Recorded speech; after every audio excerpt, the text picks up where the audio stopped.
And good evening. Welcome back to Paul English Live here on WBN 324. It is Thursday, the 5th of December. We're with you for the next couple of hours with the usual crew, a special guest rocking up after the first hour or thereabouts.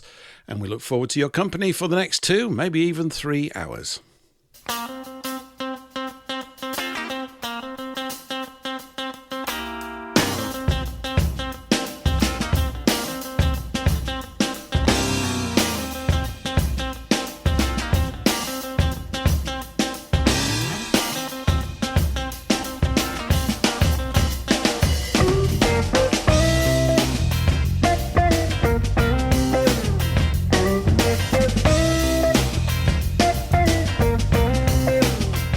Welcome back.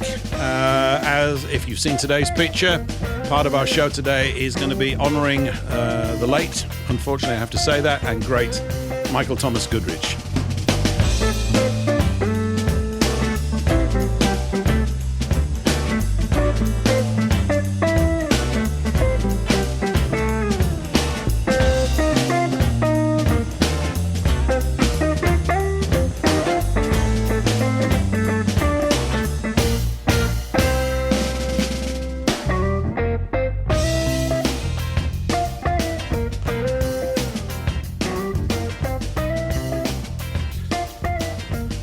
Hi and welcome back. Hope you're having a good day wherever you are. Here on the not-so-sunny south coast of England, you know we always start off with the weather because we're English and this is all we know how to do. But it's pitch black, it's blowing a hoolie, and it's very wet and rainy. So it's one of those squally, wet, rainy days. And we're hoping to have a jolly good show today, despite all that weather. And in spite of part of the topic as well. So if you, as I said there early on, welcome to the show. We're here on WBN 324 every Thursday, 3 p.m. US Eastern, 8 p.m. in the evening for us blighters here in England. So welcome back. Hope you've had a good week since we were here last time. Before I just wade into everything, just to let you know, WBN run an over 18 policy. These shows are for people aged 18 and over. And actually, although we aren't users of foul language or anything like that, tonight's topic, when we get rolling with it in about an hour's time, will cover the work of Michael Thomas Goodrich, who was a close personal friend of mine. So I've got a few things to say, but also a few things to find out from our guest, who will be Dave Gahary from Money Tree Publishing. Dave's due to join us, I think, round about the end of this hour, maybe 10 minutes or so into the beginning of the next one. Dave was Tom's publisher for the last few years of his life. We've had a lot of three-way conversations over the past 4 or 5 years, covering all sorts of things, and I'm looking forward to welcoming Dave back onto the show for us to cover what obviously is not a particularly chirpy topic, but we're going to try and do the best we can, because the thing to remember really about Tom, as I called him, is the outstanding contribution that he's made into this space, and it is truly outstanding. There's not many people you can actually say that about.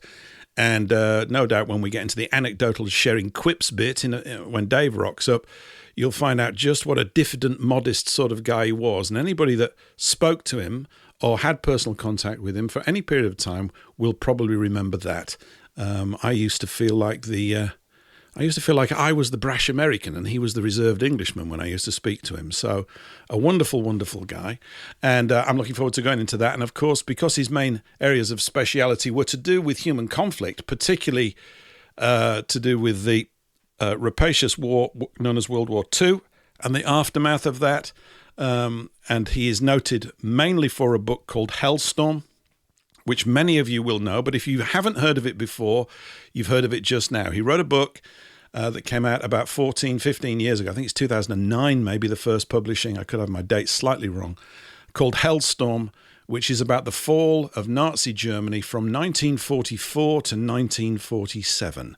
And although we're not going to stick on this topic right now in this first hour, it's worth you noting that more Germans were killed immediately after the war than there were during it, and thereby hangs a hellish tale. And we will get into that as part of an acknowledgement of Tom's great contribution into this space. So we've all got that to kind of look forward to, I guess. I don't know if you can look forward to a thing like this. I mean, from a personal point of view, I had not heard from Tom for about 2 or 3 weeks. I'd been peppering with Skype messages. And when I got the message through yesterday from Dave, who informed me it was upsetting and disappointing, but not a surprise. He's been in poor health for the last couple of years after having suffered a stroke a few years back, and always tried to do his best. But life was a little bit of a challenge for him towards the end. But Dave will tell us more about that because I don't know the full details. So we'll get into that in a little while. Anyway, we're running I've just run a check also on the Rumble chat. So if you want to chat with lots of other Rumblers on this show, head on over to rumble.com and search for Paul English Live. You should find it quite easily. Or you can find the link directly at paulenglishlive.com and you can pitch in. So shout out to everybody in there. Welcome to the show. Good to see you. Good to see you, Giuseppe, Rising Tide Media in there. So some new people. We informed some extra circuits today with regards to the show. And welcome aboard. So there'll be an opportunity later on for you to call in. And what I was going to say was we've changed our technical setup for this, which is why I was just asking a few moments ago in the chat that the sound is okay on Rumble. I've got no kickback from anywhere that anything's going bad, so this is a good sign. It means we're good and ready to go. And those of you later on that want to call in and say something, there's going to be an opportunity to do that after once Dave's here and we've had a bit of a chat. So towards the end of the second hour, maybe into the third hour, those of you who are regular listeners here know that we leave WBN 324 at 5 p.m. US Eastern, 10 p.m. here in the UK, but we often carry on for another hour here in the old Rumble chat where it all gets really rather sordid and things like that. No, it's actually brilliant. Anyway, here we are ready to go. I've got two co-hosts here ready to rock and roll already. And Patrick, how are you this fine afternoon, I guess, for you? Yeah, it is fine. It's nice weather here. We have sun just like you do. Oh, yeah, and we don't. Do you? Oh, well, it's nighttime there, eh? Yeah, so, well, we didn't even have any sun today. It was absolutely rotten. Oh, I was going to actually. I just realised I meant to introduce you as the ambassador of the foreign cheese ambassador for Fockham Hall. Really, when we think about it, I haven't actually put this title to Eric just yet, but I like the idea of you being in charge of international cheese supplies. What with you coming from Wisconsin, I think that would be a good one. Really, you know. Yeah, I'm not opposed to that. I like cheese. Yeah, especially fried cheese curds. Those are some of my favorite. Uh-huh. Yeah, it's quite sunny here. It's deceitful though because it's cold. It's one of these cold days. Oh yeah, you've been experiencing really, really cold. You keep feeding the temperatures through to us. We're always fascinated with how cold and how warm everybody else is, even as we're fascinated by our own temperatures all the time. But yeah, you've been telling me it's been a bit nippy, as we would say over here. Yeah. Yeah, -6 C right now. So that's it's a bit cold. Nippy. That is a bit nippy. Yeah, that's cold. It got colder as the day went on, so figure that one out. Cool. You'd think the sun coming out would make it warmer, but it didn't. No, sometimes. Eric, how's the weather with you, Eric? Let's start off all English and talk about the weather. How's the weather with you? It's been beautiful blue, sunny sky. If it wasn't for the dark clouds in between the land and the sky. Yeah. But it's hissing down with rain here. So I didn't say pissing because that would have been rude, you see. So I've just said hissing. Yes. And it's like a monsoon. It's like someone grip blasting the window. It's really coming down, and they reckon it's quite a big storm tonight. There's a warning on. Got a yellow warning. That's a strange thing. Yeah, we had heavy winds here last night, and it was threatening to storm, but it was just windy more than anything. Is it known as windy Wisconsin, Patrick, or have I just made that up? Well, in the wintertime, yeah, we get some blizzard-like conditions. We dip down into the -30s in January and February, typically. Sometimes sooner. Yeah, but it's a dry cold. Isn't it a dry cold? Unlike usually around those temperatures, it's a dry cold. Yeah, and it's a damp cold. We go out on the lake and go ice fishing and dig for fish, more or less. And I have these boots that I wear that I got from Russia, and they're just made of felt wool. They're like hammered wool, and they look like a galoshes type boot. Do they But, keep your you feet just- warm? They keep your feet very warm. I can go in them barefoot and go out in 30 below, and my feet are hot. Figure that one out. But it Hammered has to wool. be Wow. You say hammered wool. Is that what you said? hammered wool. Yeah, they take it against a kind of like an anvil type form, and they hammer it together till it's nice and tight and it doesn't lose its form and doesn't pull apart. Then you put your feet in there, and when it's got to be very cold. It can't be slushy weather, because otherwise it would wick the moisture through it. It has to be cold enough. But once it reaches a certain temperature, you can go out in the snow with it and do your chores or go out ice fishing, and they're quite nice. I want some hammered wool boots. Is there an called online retailer Ushank business or what? opportunity here? Get your Russian hammered wool boots now. I've never heard Yeah. of these things before. Which is always fun. Valenki.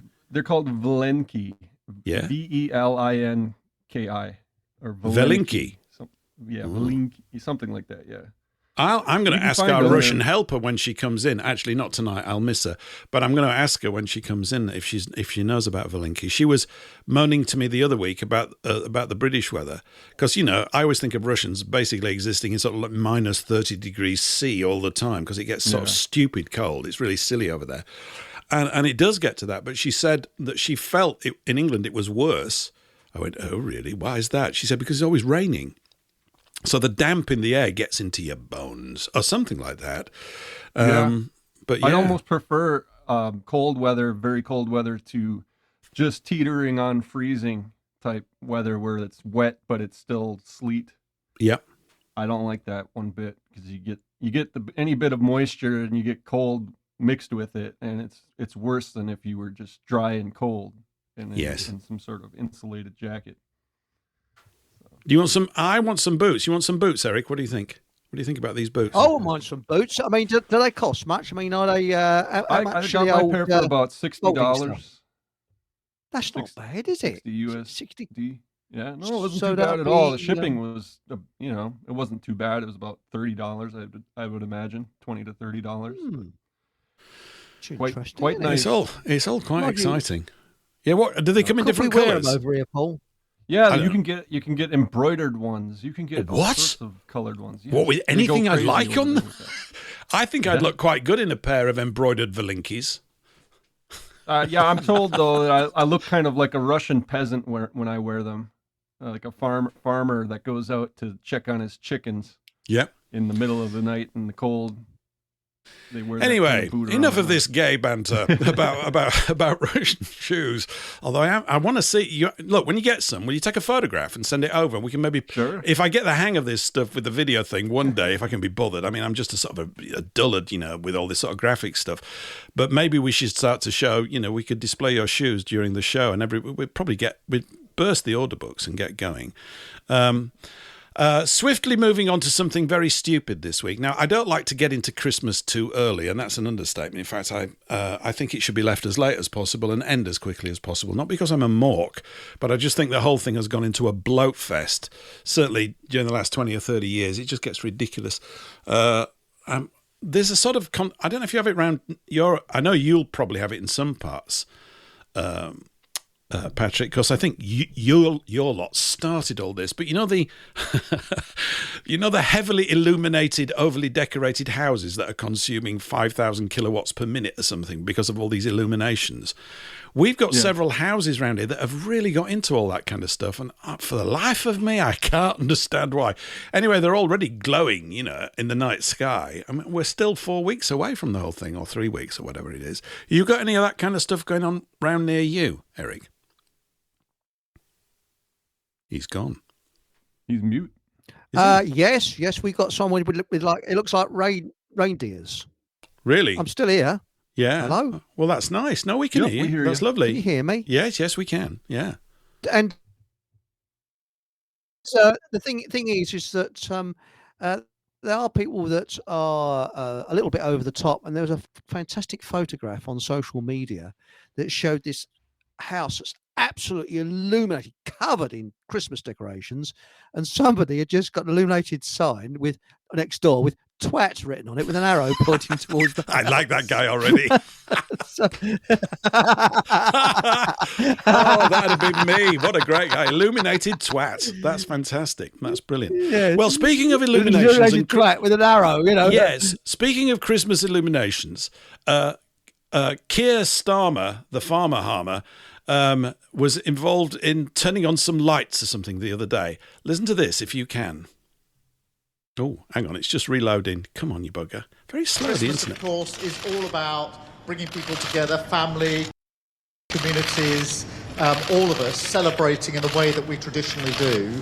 And it's the tradition, therefore, to turn on the lights with that familiar start. So can you please join me when I say 5, 4, 3, 2, 1. Yay! It worked. Nervous moment there, but it's all good. Wow. Well, I don't think we'll be inviting him along to open anybody's lights. That was impressively bad. What do you think? Impressed? Yeah, he was so excited. It was just amazing how excited the guy sounded. He's just a walking block of concrete. He's unbelievable. He really is. He actually makes I'll Joe tell you Biden something, seem he's- lively and fun, don't you think? He does. Yeah. But really, I mean, I do think they dig him up in the morning because he does look a bit sort of. He's been a bit cold his last couple of mornings. He's looked a bit sort of. Worms are just falling out of him, you know. Yeah. Yeah. But I think that he could actually cure insomnia. If he wrote an autobiography, if an autobiography was written, you'd get to about the first page, and people that insomniacs would just fall off to sleep immediately, wouldn't they? I mean, he puts the B in boring, doesn't he? I mean, but I actually think he's the sort of person that would be marvelous as a head torturer because he could actually bore people to death, couldn't he? Just sit and talk to them. My godfathers. But the question that I wonder is, how does a person without a personality get to the leader party? How does that happen? I don't know. He must be parachuted in. Look at Biden. I mean, he's got the personality of a sort of dung beetle, isn't he? Really? Yeah, Maybe it's just a game to keep on putting in bigger and bigger idiots. I mean, honestly, seriously, I'm not impressed with Joe Biden apart from something or other, which I can't even be bothered to think about. What I mean, the fact that he even stands up or whatever, it's just ridiculous. But they make ours even now more stupid. But today, in jolly old England, he was... I actually switched the sound on for this morning for about 10 seconds. It was about all I could bear. The BBC were covering some live government shindig. Oh, plan for change. They're always in for change. How about plan for keeping things exactly the same? That'd make a change because it's always about change and progress, isn't it? Anyway, he's droning on about milestones and things they've got to do. There were 6 of them. I don't know if you've heard them. Let's read a few out and you can comment as we go. These are all... Anyway, the first one is putting more money in the pockets of working people. How many times have I heard that? I think Harold Wilson was the first one with that one, wasn't he? First time I Yes. ever heard it. Working Harold Yes. Wilson. Yes. Working people, yes. Yeah, putting more money in the pockets. who's it's a bit- working? I don't know. It's wonderfully who's vague, working? isn't it? How much? We don't actually have an industrial output now, so people are either flipping burgers in a burger bar, Yeah. or doing sort of meaningless job. They're not designing things, building aeroplanes and ships and locomotives and cars and things like that. We don't have an industry anymore. So what is a working person? I don't know. I mean, surely would that be an immigrant that comes over and works for a delivery firm? I would think so. Yeah, seems jolly Hasn't got a sporting driving and good. license. Yeah, why not? Yes. Yeah. So Yes, I think the counterpoint to that, so I'll read it out again. It says, putting more money in the pockets of working people. My counter-argument would be extracting vast sums of money from the pockets of central bankers and distributing it into the pockets of the working people. You see, if they just put that bit on, I'd kind of be more interested, really, in the whole thing. Anyway, of course, when they get around to doing it, they won't be able to tell us where the money's going to come from because they don't understand that at all, do they? But they are going to put more money in the pockets of you. So everybody out there that's listening in England, if you're working, yippee! There's a lot to look forward to, apparently. It's going to be great. The next one. Oh, God. Building 1.5 million homes and fast-tracking planning decisions on at least 150 major infrastructure projects. Well, how's that going to cope? 1.5 million homes is a drop in the ocean if they're pulling in 1 million people a year. What's going on? But perhaps the working people are making brown envelopes. Yeah. So that to build so many million homes, they can put the backhanders in the old wadges of money in the brown envelopes to, shall we say, give to the planning people. So that's probably going to create work in many ways. And of course, the building industry. What gets me, the indigenous population is actually dropping like a stone. We're not having so many children. So what do they need to build all these homes for? I know what it is. People coming over on inflatable boats Rubber dinghies from France. That's what. Yeah, it is. yeah, Rubber just a dinghies, troublemaker, you Eric. You're just stirring it, you know. But just look at the national statistics. We've got to have far more children to keep the population going. I think a woman now is down to something like 1.5 or something, when the minimum it should be is 2. Well, then how come they're not giving out baby bonuses then to the British people? That's the question you should be asking. I like your bringing idea. It to working people. Yes. That surely should be the way to go. To encourage British family. Oh, no, can I say that? No, I can't say that. To encourage the growth in British families. So we wouldn't really need 1.5 million homes, would we? What about the repatriation? Oh, no, I better not go there. I was listening today. Apparently, Biden went to Africa, to sub-Saharan Africa, and they're building a $6 billion rail system for Africa, so we can get the goods on their rare earth minerals to build battery cars. Wow, that's great. So you can extract the wealth from Africa even faster. Is that what it's about? Yeah. Brilliant. And as the infrastructure here in America goes to pot, we're building high-speed rail over in Africa. That makes sense, doesn't it? Yeah, it really does. Yep. These mammonists, as I call them, the money monsters, they're geniuses. Absolutely, yeah, it's amazing. Well, I'm going back to that clip I played several months ago of the First Lady of Sierra Leone. Do you remember? You might not remember it. It's quite brief, and I should have it around to sort of throw it up again, but I don't. She was talking about foreign ownership of African resources.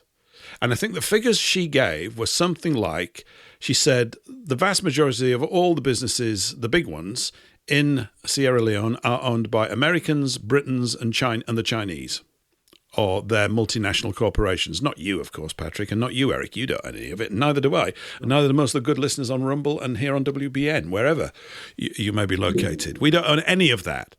But she said that they would come in and they could extract $100 million of something, $100 million worth of some stuff, and they would get $10 million for that. Maybe not even that. I think it was even worse than that. So that's the deal that they're faced with. The other way around. Yeah, and then you get the situation where we get them here right now, continuous adverts on TV about the poor state of the infrastructure in Africa. And will you, dear English person, get your hand in your pockets as if you can find that money that's just gone in there from the Labour Party because they've just put more money in your working pockets, so you take that out, they give it to you, and you're supposed to give it to them to solve the problems that they've had since I was a child on TV. Problems that have existed since I was a child. And there's no way certainly a factor that's got to influence that has got to be the extraction of all their wealth by these multinational corporations, which, by the way, we don't see any benefit from that either, except that we kind of supposed to think that it benefits us because it benefits the West or something, which basically means it benefits the multinational corporations based in the West. Doth it not? It do. Anyway, so there we go. 1.5 million homes to be built. Yippee. That's going to solve nothing at all. Next one, number 3. So they're doing quite well. 0 for 2 so far. Treating 92% of NH patients within 18 weeks. Well, my first thought is, what do they do with the other 8%? What's going to happen to those poor buggers? This is hilarious. In fact, I was out with some chums the other night. Last night, in fact, I drank a pint of Guinness and it really hurt my head this morning. I've just not got to drink anymore. It's terrible. What a baby, right? And obviously we have a local hospital here, which is slowly being perceived as being overwhelmed, which it is. It's very difficult because there are more and more houses being built for a hospital now that used to serve the actual sort of housing footprint and the local population, but now the local population is getting too big. And you only need to swell it a little bit to cause a complete log jam in all the sort of flow systems, I guess, of patients in and patients out. And somebody mentioned to me that what people do is they just check themselves into A&E now. And I've been down there a couple of times over the past 2 years for a couple of things for myself. And I remember going in one time, and there were a lot of people in. The number I got yesterday was like 140. So they can't get in the hospital. So they just go check themselves into A&E, and it's just spilling over. So I'm sure they'll get the NHS sorted out without it costing us an arm and a leg because, they're geniuses at this sort of stuff. So that's something else to look forward to, isn't it? Marvellous. Really good. Well, the NHS runs on PR, and it always has done and always will do. Has a massive PR department. And if you look at the mainstream media, such as the BBC, they're always praising the NHS to the hilt. But you see, if they looked on clean food and natural food and healthy living, they could empty the hospitals by about, I reckon, 90% of the people wouldn't need to be there. And have you noticed the amount of nurses that look like fat blobs lolloping around? Very close, a bit exactly savage. The health, are they? And then but it's true, true, they wouldn't though. be able to justify killing people, giving them lethal injections like they want to nowadays. Yes. Didn't you just recently have some bill proposed? I don't know, did it go through? It went through. Where it went through. Okay, well, that's terrible news. It is. It's absolutely tragic because you're going to have people now just being killed because they're depressed or they lack the money to feed themselves, so they're gonna say, well, then just take the easy way out and kill yourself and suicide. It's they're doing it in Canada, aren't they? If they've been doing it in Canada, and they're wacko up there. Yeah.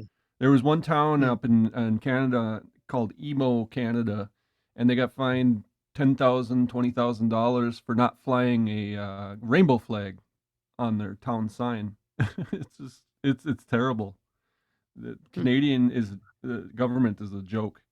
The feds. Well, I think they've used Canada as an outpost of social engineering. They've used it as a social engineering testbed, haven't they, for decades? All sorts of strange and odd things have gone over there. They're using us as that too. You don't have the 15-minute city things planned just yet, do you? Or as No, they apparently do here. Even in Minneapolis, St. Paul, they have similar projects going on. I don't know if they have them already or not. I don't pay attention to it because I really don't care to, because it's such a terrible topic, but they do. They have them here, and I don't know what's coming of that, but it's not good, and we need to fight it every way that we can, and I guess letting people know what's going on is the best way to do it. Really, it is turning into literally the National Health Service. There's no two ways. I mean, it's just horrific. Well,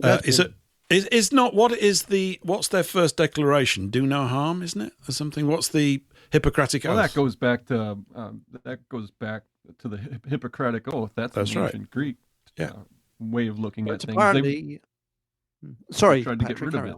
Oh, I'm sorry. They tried to get rid of the Hippocratic Oath if they haven't already. I think they have in this country. Yeah, I think they have in this country. I don't think they have to give the Hippocratic Oath now. But really, if you pass an NHS hospital, if you notice, there's rainbows all over the bloody place, in the signs everywhere. Oh, even here in like the USDA that inspects livestock and that sort of thing, they apply that stuff, that crap, because it's mandated. They make it seem like they'll get their funding taken away if they don't do it. It's like if you tried to boycott certain countries in the Middle East, they'd they go after you as well. I mean, every single aspect of our, I know we've said it before, we're saying it now, and we'll say it again because we have to keep saying it because it's useful to keep saying it, but every single aspect of our the remnant of our civilized life is infected with what used to be known as cultural Marxism, cultural wokeism now. Is it wokeism, globalism, nonsenseism, mentally defective illnessism? It's absolutely got to a bizarre level. And the thing is that there are literally very, very few opposing voices. And when they do oppose, we're really at that hellish dynamic now in the crowd, as it were, where anybody that speaks out, the others in the crowd have become so fearful of the consequences of anybody speaking out that they actually jump on the people that are actually seeking to communicate things back to the truth for fear of getting punished themselves and being tarred with the same brush. And it's now like an ever accelerating spiral as fast as you can go to the bottom. Even in... Gosh, if we look at so-called political debate, and I mentioned this when I was on briefly with George Hobbs a little bit earlier today, which was, if you tuned into that was George made me look like a technical genius today. It was absolutely brilliant. It was fantastic, really funny. But George, I'll be back with you, and maybe he's listening now. He's just a wonderful top guy. But we had a lot of technical fun with that. But I was just saying over here, and I think it must be the same over in your neck of the woods as well, Patrick, that whenever any of these policies are mooted or any of this nonsense falls out of the orifices of these retards posturing as political leaders, there is zero, I mean literally zero pushback. There are no rebuttals. There are barely any objections. The whole crowd of it is just literally a big sheep pen with them all waiting to get fed at the end of the month. The only person I heard objecting to it were Catholics, Catholic hierarchy. Right. There's a cardinal in I think Nichols that's in the UK, and he was adamantly against it. Other than that, I don't know. I've never heard anybody there speaking out against it of any sort of platform. No, they just. I think the vote went through 300 and odd to 200 and odd, but it doesn't matter. It's an insane proposition. The fact that the fact that they even debate it. The fact that they actually wasted taxpayers' money talking about this, if they can talk, I don't know if they can even do that now, or just studying it and approving it. It's just, we don't want it. And the whole thing is, I suppose, that even describing it like I'm doing and us paying attention to it is kind of counterproductive in a way. I guess we have to be aware of some of the madness that they're up to. But I want to just... Can't I just build my own people's parliament? I just want one. We all need to really, Eric, get a passport for Fockham Hall, don't we? Don't we all need Fockham Hall passports? Yes, definitely need a Fockham Hall passport. Yes. Yeah. I've been designing one for ages, just one that you can download. But the thing is, you can't move to Fockham Hall because you declare where you are as Fockham Hall. Mm-hmm. So it's a bit like Alaska is to America. You have to go via Canada to get to Alaska.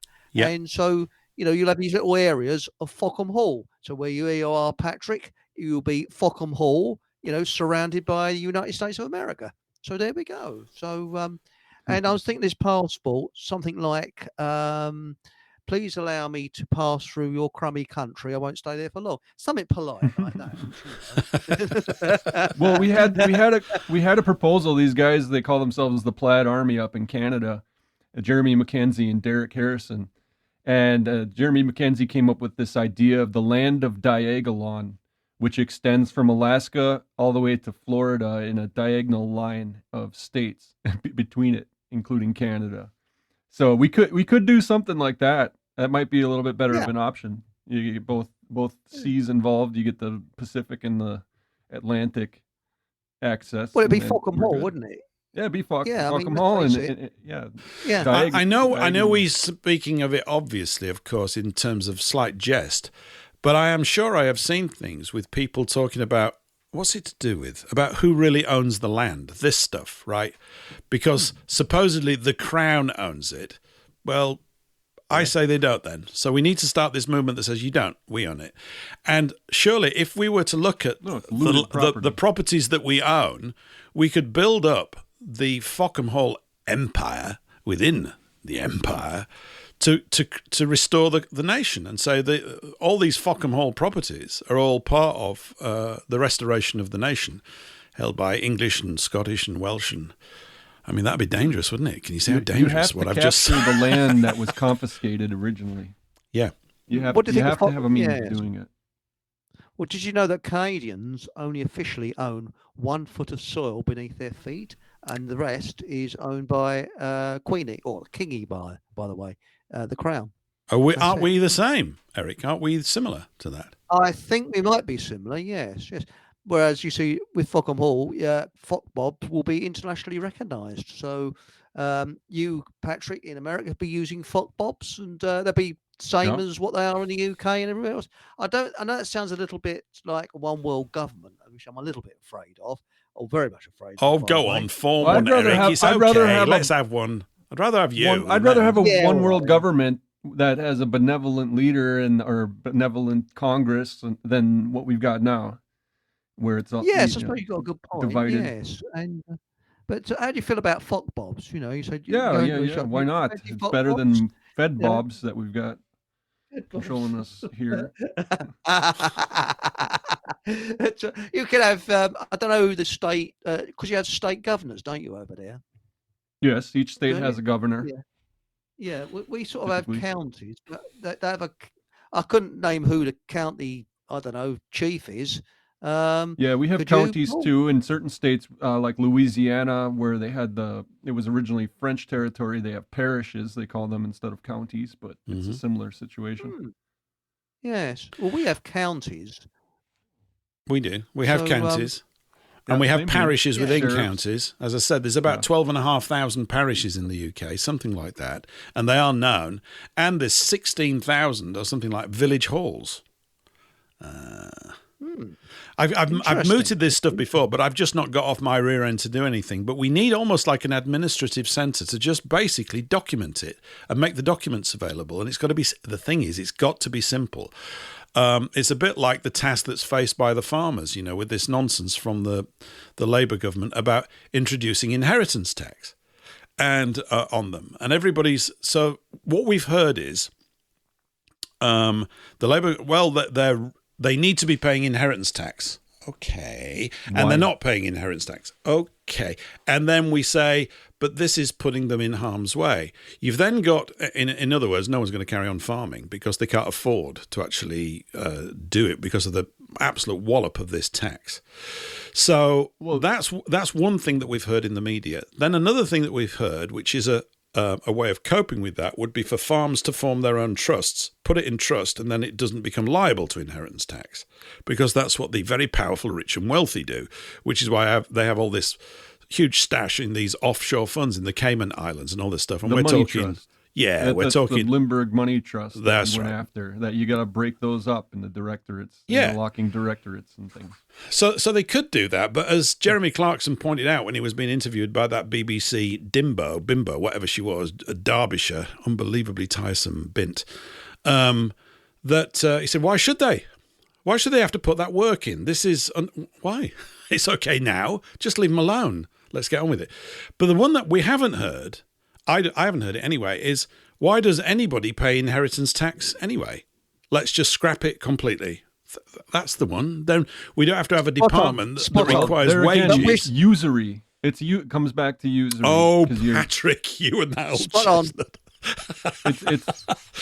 I have to provide a countervailing voice every now and again, even though I completely agree with you. I'm trying to play sort of, I'll give you an example, Paul. What happened to one of my coworkers at work? They inherited a house that their uncle left the house to them, and he had medical problems. He lost a leg. I think he might have been diabetic and that sort of thing.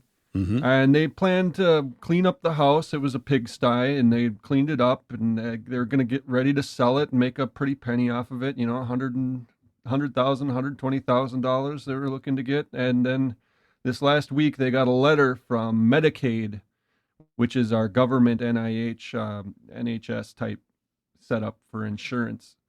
And the guy had a $900,000 overdue bill. So they're going to take and confiscate the property from them, even though they've spent all this time fixing it up, making it nice and livable again.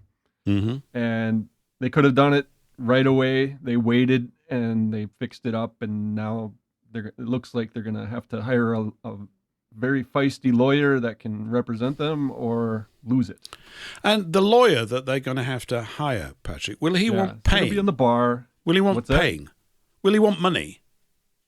Oh, of course. Yeah, there goes the another amount of money that will come from that house pay, it's just a terrible system we've got. It's a vampire communism type system where they have a Yeah. huge graduated inheritance tax, income tax, property tax.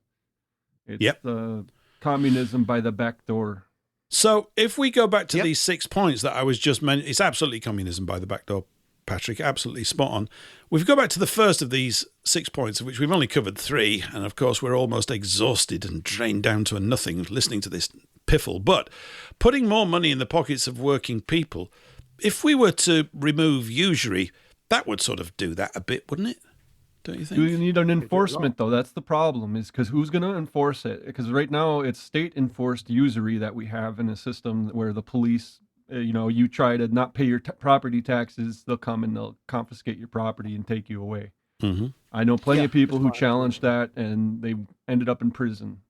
I'm not suggesting direct action at all. Not under the current you got to be circumstances. prudent about it, and this is the issue, is because you don't have enough outrage over it. And the churches have really let people down in that regard, because they should be looking out for the poor. And most of the time, these poor people who are in these mortgages are the ones that are given the shaft, and the usury is placed on them, the burden. Yeah, absolutely right. It is. I do think it's a numbers game to some degree. That's why I mentioned that petition thing that was running around the other week. Not because I believe that petitions work, but that the nearly, and probably has gone over it now, I don't have the link in front of me, but 3 million people signed this thing, let's have another general election. But what we really need them to say is 3 million people saying, let's shut down the private banking system and replace it with a nationally owned bank where all the people of Britain own it and have a share in their own bank. And we get rid of usury. Yeah, and you have to be a citizen in order to be a member of the bank. Of course, you have to be a national. You have to really, clearly define who qualifies. Yeah, because and it's a transformation maybe of this word state. We're right to view it as a dark word because it is. It's become a very dark thing, the state. But if it means the condition in which we live, which is really, I suppose, its initial meaning before it's got perverted, by the abuse of it, then we want a state. We want a condition in which we want a stake equitably distributed, look at me using all their language, amongst the people that are of the nation. In fact, it's really interesting, isn't it, that, communism is always banging on about equality, this completely non-existent condition that no one's ever seen or ever will. Yet, if they wanted to divide ownership of the bank up, we've now got all the technology to do it. You could easily argue, say, back in the 50s and 60s, you go, this would be administratively impossible and so costly to do, we can't do it. Okay, fair enough, gotcha. Not now.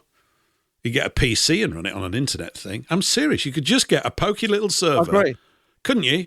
And you go, well, there's only 65 million. That's easy. I can run that on a spreadsheet, right? So no one ever says this. No, in other words, and they're not going to. And it's not so much because they're dim, although they are dim, but I feel that they're so constrained by the bubble in which they live, a bit like Hollywood superstars who think they actually know things about politics and all this other goofy stuff that they get up to, right? They live literally in a closed world, and you and me pointing that out to them, we can't point it out to them. They actually can't hear it or see it because they're in this bubble. And you can see them when they're talking on TV about their wonderful plans, like these 6 completely childish points that they've come up with.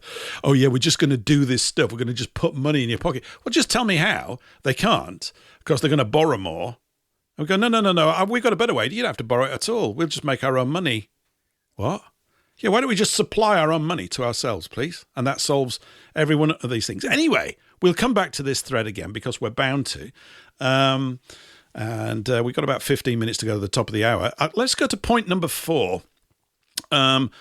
Recruiting 13,000 more police officers, special constables, and PCSOs. What's that for? I don't know what a PCSO is. You might know, Eric. In neighbourhood roles.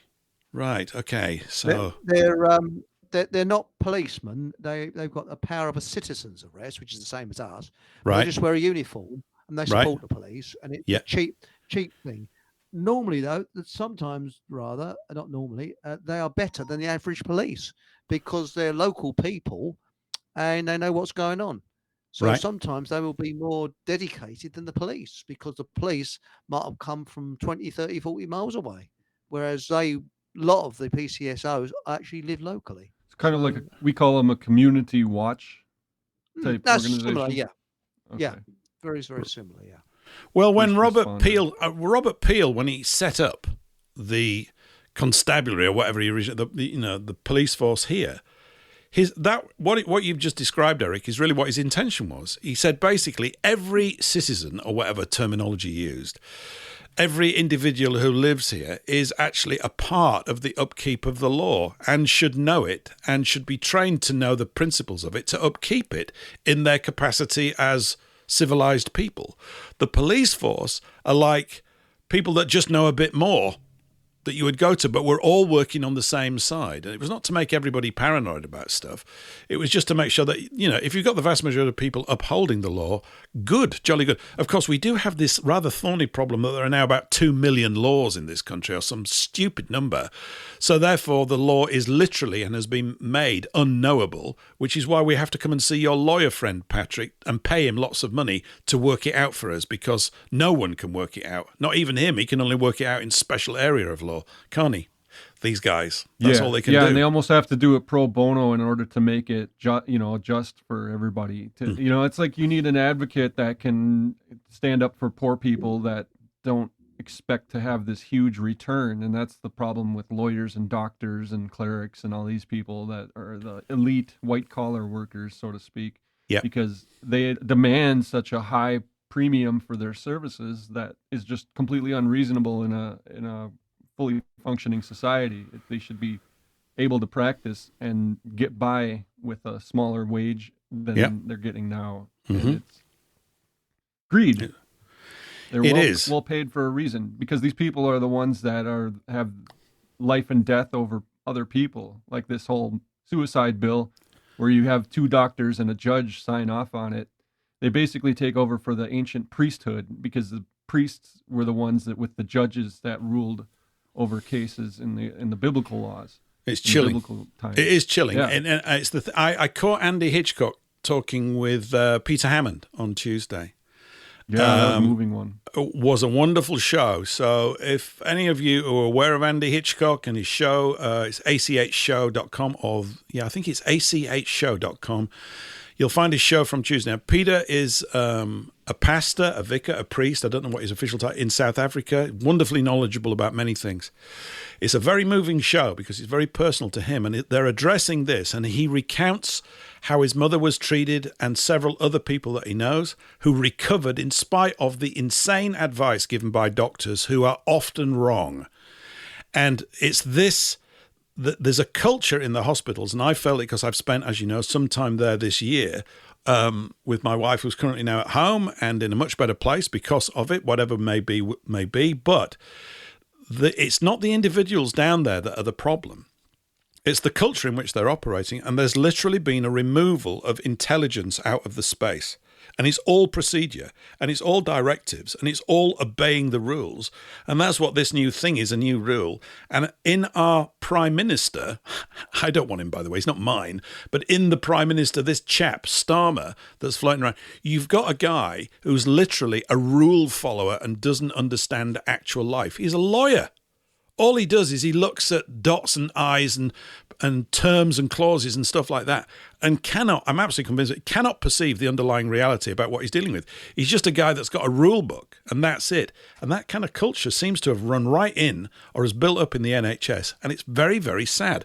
The care that my wife gets at home from the community nurses is amazing. And it's like being back in the old NHS as it used to be, before it all went completely woke and pear-shaped and mad, and they're all dancing around and goofy and didn't know their head from their asses. And again, this seems like a hypocritical thing to say. Well, it is, because if you've experienced the culture, they're not. There's that kind of 1984 Soylent Green weird thing going on down there. You've got a hive mind being built up, and you can't get into it. It's shocking. It's really, really bad. Yeah, we had to deal with the that robots. mentality when my grandpa passed. It's just like the uncaring nature of some of the people, not Yep. all of them. There were Yep. some real gems of nurses that actually cared and took There care of him. absolutely are. Yeah, there's some brilliant ones down there, and I don't mean to. I'm just saying the overall. I can underpaid. tell there's something about the way that they communicate. They've been so trained. I don't know what their training modules are like, and I understand training modules because I used to be part of them, and I know what they do, and all these goals and targets, this exhaustive language of the business executive world that is so bloody boring and dull. God, it is, and everybody is all earnest, and I'm going to get the top marks and all this crap, which just drives me up the pole. It's not real life. It's just conforming to a system. That thing has entrenched itself in there to such a degree that they daren't think, and I understand exactly why. They've got to get paid at the end of the month. There's always that in every sentence we're talking about. Somewhere at the end of all these sentences, someone's got to get paid, and that's why they do this stupid crap that they do. And they've moved away from common sense. It's all part of And it. a lot of our health institutions started out as religious hospices. Especially, like, for instance, the Mayo Clinic, which is known as one of the best clinics in the world, it started out in Rochester, Minnesota as a convent of nuns taking care of sick patients. And it gradually got bought up by corporate medicine and has now become just this behemoth of regulations and pushing things like the COVID lockdowns and all that sort of thing, the paranoia, in order to make money off of people's fears. Yep. Instead of being there as a charitable organization of mercy for these poor people in their sick condition, Yep. that can't help themselves. And it's a vampiric thing because the families and the relatives end up being the ones that pay for it later on. It's horrific. It is. It's literally a parasitical vampiric thing. They think that really the other difficulty is that many of them think that they're doing good because that's what they've been trained and told that they're doing, but they're disconnected from that human element that makes it work, that makes it acceptable and understandable. And it's easy to say, well, we're a caring company and all this. It's all piffle. All you know is when you're in the presence of someone that's actually caring, you know it, and when you're in the presence of someone that's not, you know that too. It's an experience that you have about their attitude and the way that they're dealing with it. It's they are doing exactly what you said, Patrick. They're doing it, and it's evil. There's no other way to describe it. And they've been inducted into it. They have, in my view. My father, when he was in hospital, fell out of bed and was on a cold floor all night as the patients were pressing the red button to get a alarm call, and the nurse had actually signed on that evening and gone home. So there was nobody there, and they found him, luckily, still alive in the morning. Excuse my language, there's only one word for it. The bullshit I got from the nursing people, me and my sister got, was just beyond belief. When I went there, there's nurses standing around my father going, he'll be looking after him. It was so false. It was embarrassing. And they said, we left him there because it had been dangerous to have lifted him. Yeah. And the patients that were around said, hang on, there was nobody here. There's nobody. The person had gone home. The nurse had gone home. And what happened is instead of the nurse that went home being pulled over on the coals, she just played the R card, race card, and of course everything's okay. So that's the thing. The system, NHS hospitals, I think, are terrifying. My father had a locker, and my mother did as well, where they put the soiled washing in and they never clean it out. So the washing is almost crawling out on its own. And of course, the patient's visitors and that have to do the patient's washing for them. What my parents had to eat was aeroplane food. I looked, there's nothing nutritious at all. When you look on the side of the containers, like there was a jelly and it looked like the contents of a chemistry set. Nothing to build you up and make you with vitamins, no vitamins at all. It was horrendous. Absolutely horrendous. I think you're absolutely right. Although I have to say, the food where my wife wasn't too bad. I have to say, it was not too bad. But you're right in certain regards. What I think these things are as well. I know I'm coming back to my hobby horse thing, but it's true. All of these things that we're talking about, this erosion in quality standards and common sense, is, in my view, directly attributable to the fact that the money system puts people in a position where they're always seeking to extract more profit by delivering less value. The entire game of the way that we work is designed and will wipe us out. It's like we're actually depleting ourselves to win in a game that's not worth winning. There's no point having all this money because there's nothing of quality left in the world to buy, if you know what I mean, because of the way that we go about doing it. The usury thing chews up value everywhere. And it's that thing. Quality money produces a quality civilization. Poor quality money, which is what we are compelled to use through positive law by force, produces this. And this is what's happening. It's everywhere. It's like a hidden thing that most people are not going to see, right. But it's there. It's absolutely there. They act dumb. For example, where my mother was, she had a urinary infection, and they took her night attire off, and then flung it on the floor and left it there. Mm-hmm. So that had been there all day, and the stench when we walked in was horrendous. And remember, it's a ward full of other patients. So I complained, and my sister complained, and they said, "What do you want us to do?" So I said, "I'm sorry, you're supposed to be professionals." Well, what would please you, sir? What do you mean, please me? And I was just holding it together. I'm normally a very placid person. I said, "Sorry, are you telling me that a soiled nightdress on the floor with someone with an infection, is that correct? Well, what do you want us to do, sir?" And then what they did, they stuck a sign on the badly written with spelling mistakes. Please remove soiled laundry, and from the floor.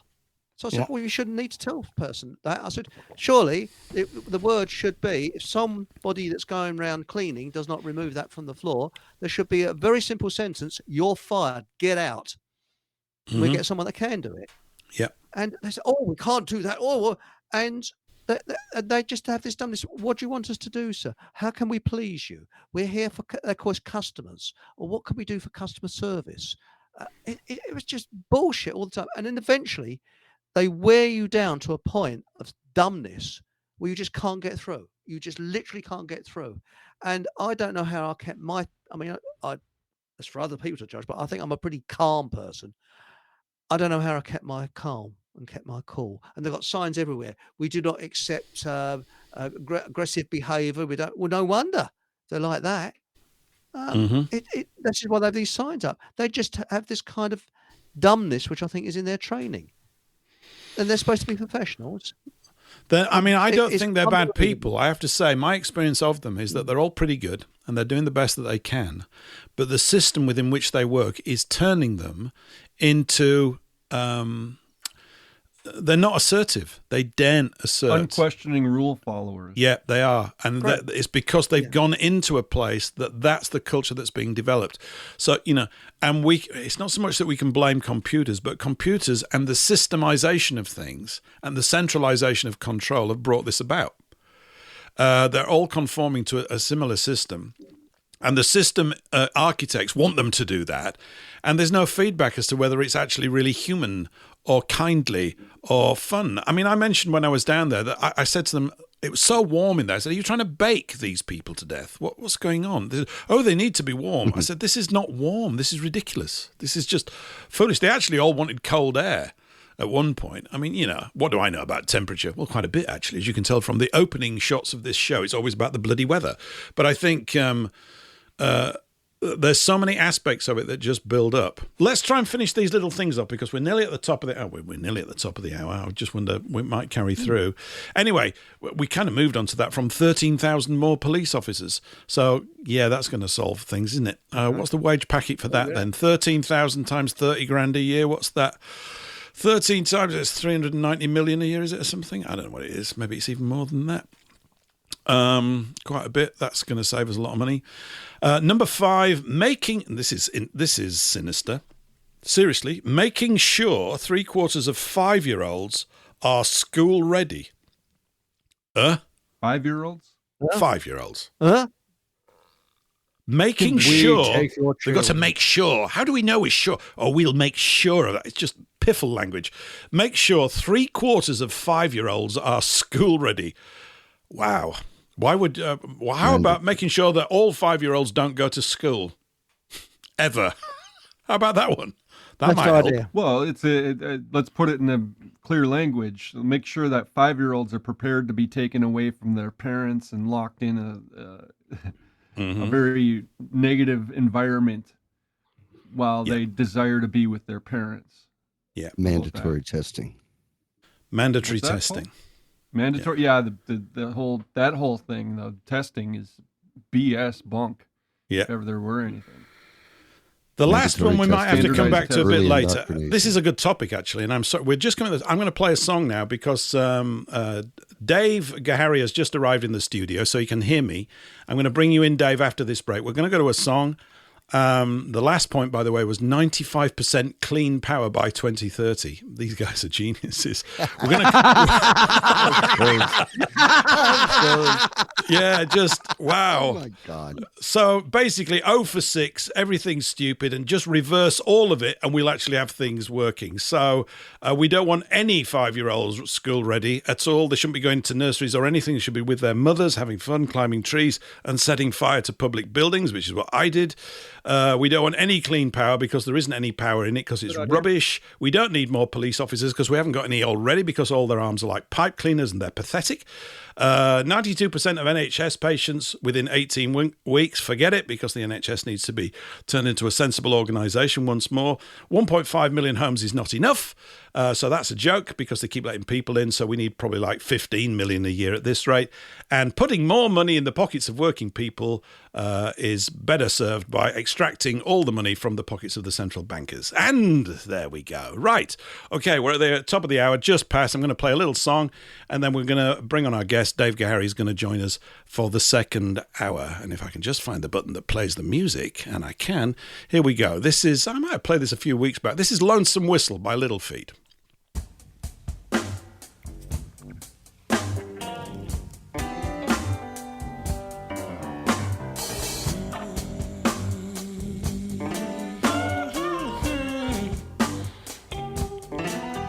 I was riding number 9, headed south toward Carolina. I heard that long lonesome whistle blow.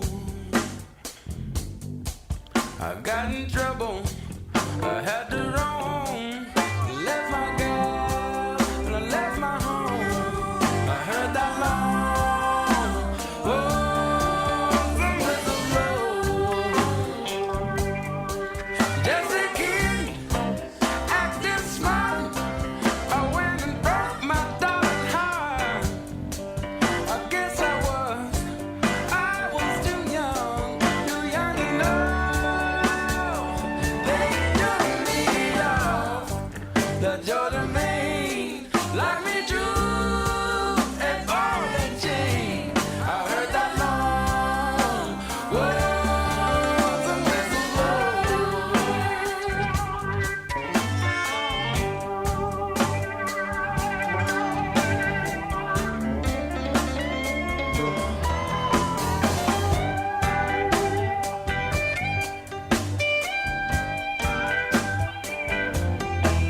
all alone, I'll bear the shame.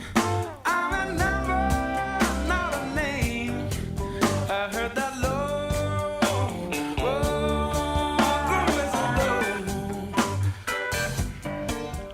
I've been locked here in the cell till my body's just a shell. I heard that long whistle blow. Just a kid, acting smart. I went and broke my darling heart. I guess I was too young to know. I never sleep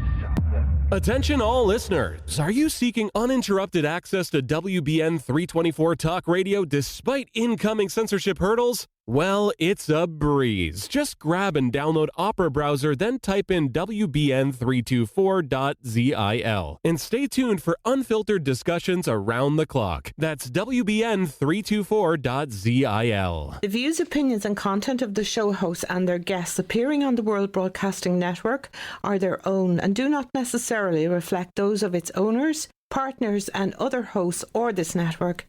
Thank you for listening to WBN 324 Talk Radio. Yeah, thank you for listening. We're here on WBN 324 every Thursday. Welcome back to part two, just sort of 5 past the hour. And those of you that were aware of the little notice for the show will be aware that we have a guest lined up, a returning guest, actually, and a good old pal, Dave Gahary. Dave, welcome to the show. How are you? I'm okay, Paul. How are you doing, my friend?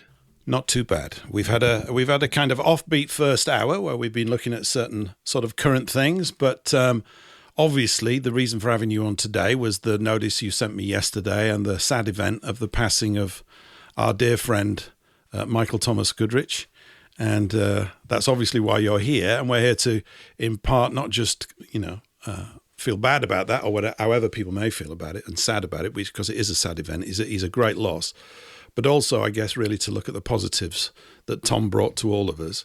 And I was keen obviously to hear, you mentioned to me when you brought it that you'd been kind of in touch and had much more of a sort of finger on the pulse of things over the past few weeks with regards to him. So I thought it might be useful, particularly as you and I had many sort of conference calls with Tom over the past few years, to just get it from your point of view, what's kind of been going on with him over these past couple of months. Yeah, it is. It's difficult, really, because you and I and Tom had been through a lot over the years and spent some wonderful times together on conference calls. And as you said, now he's no longer with us.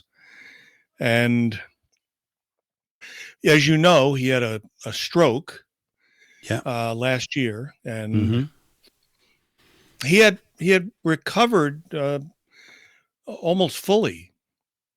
And then just a couple of weeks ago, he apparently had another one. And I, of course, knowing Tom and knowing his wife, Michelle, we stayed in touch, of course, as you have with Tommy.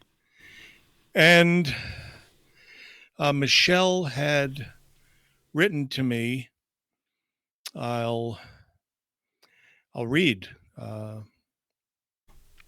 it and I'll tell you the date that it started. It's been going on, for all of November. Actually, even in November. I mean, even October. Yeah. I'm seeing it. Okay, so, and I didn't want to, really get anybody involved in it because it was up and down.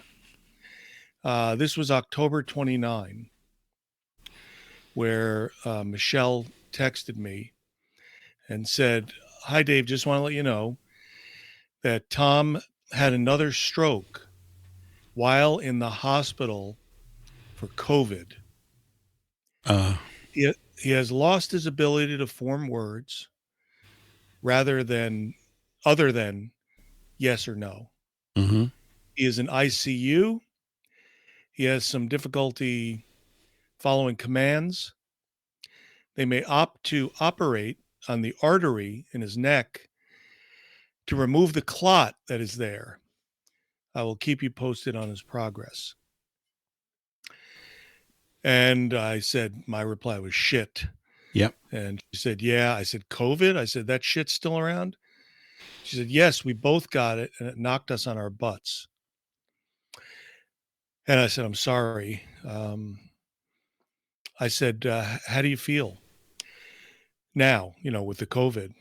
Mm-hmm. She said, I'm pretty much over it. It was a combination of the flu and a cold, But for Tom, it caused his muscles to stop working and get really weak. That's why he ended up at the hospital. He was stuck on the floor and couldn't even raise himself up on his arms. Right. So they admitted him, did some rehab for 4 days, then transferred him to inpatient rehab. Things were okay for about 2 days. Then his brain shut down. And of course, I replied with, shit. What else am I going to say? I know. And she said he couldn't stand today. So they used a hoist thing to raise him up, to straighten the pad on his chair. He can't say his name at all. He gets a what the hell look on his face. So I know he's aware of the problem. Yeah. I said, can they fix it? He said, they aren't sure. Said it might be permanent. Again, I replied with my usual shit. And then October 30th, the next day, I asked her how he was. He's doing better today. Communicating a little better. Doesn't need ICU now. So they're waiting for a regular room. They plan to do neck surgery this week or next week on the blocked artery. I said, beautiful. Please tell him we love him. Sure Yes. will. The next day, Halloween. Hi, I said, hi. Hi, Dave. Tom is about the same. Maybe a couple extra words, but he will have the surgery Monday. I don't know the long-term outlook.